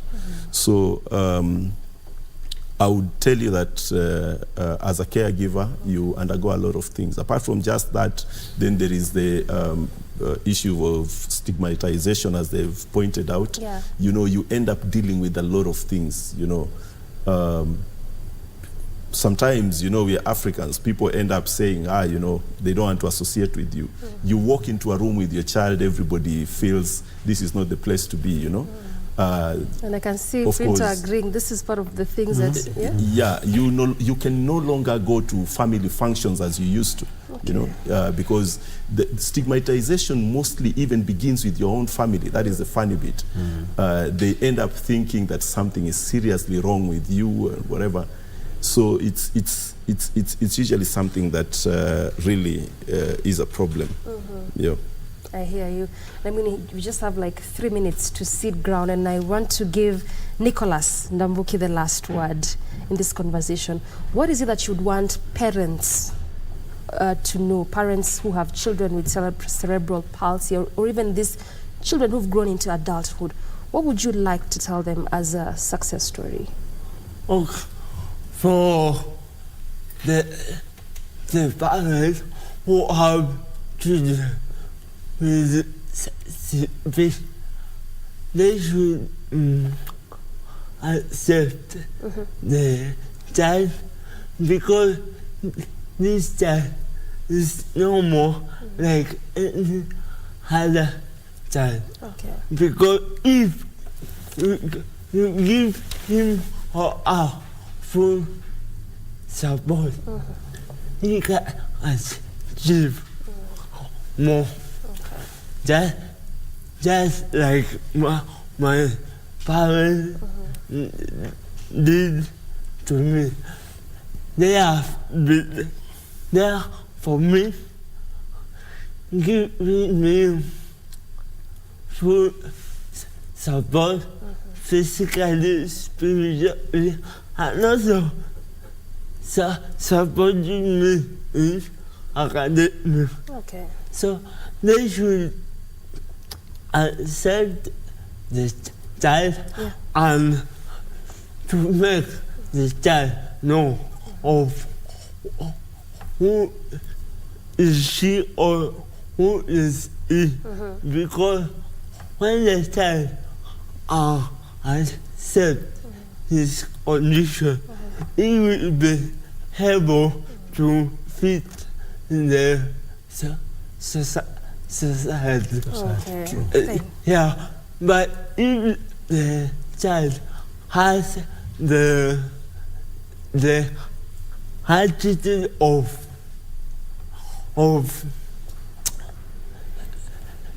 neglecting ourselves or himself to the people, he will not be able to explore more. Thank you. Thank you very much, Nicholas. The clarion call is support, and acceptance. This is the only way we can be able to deal with this. Thank you very much, gentlemen, for your time. Highly appreciate your valuable inputs into this conversation, and the awareness does continue the entire month, is it? Yes. Yes. Thank you very much. I have been speaking to about Okello to my far right, who is a caregiver and also a guardian to a child with CP, that is cerebral palsy. Right next to him is Nicholas Ndambuki, who is a success story, and you've heard his story throughout this entire conversation. Right next to me has been Pinto Otieno, the chairman, CPSK, and also a cerebral palsy parents. Good place to end this conversation, and ultimately good morning Kenya from me and on behalf of the entire team. Asante sana, till tomorrow, good morning.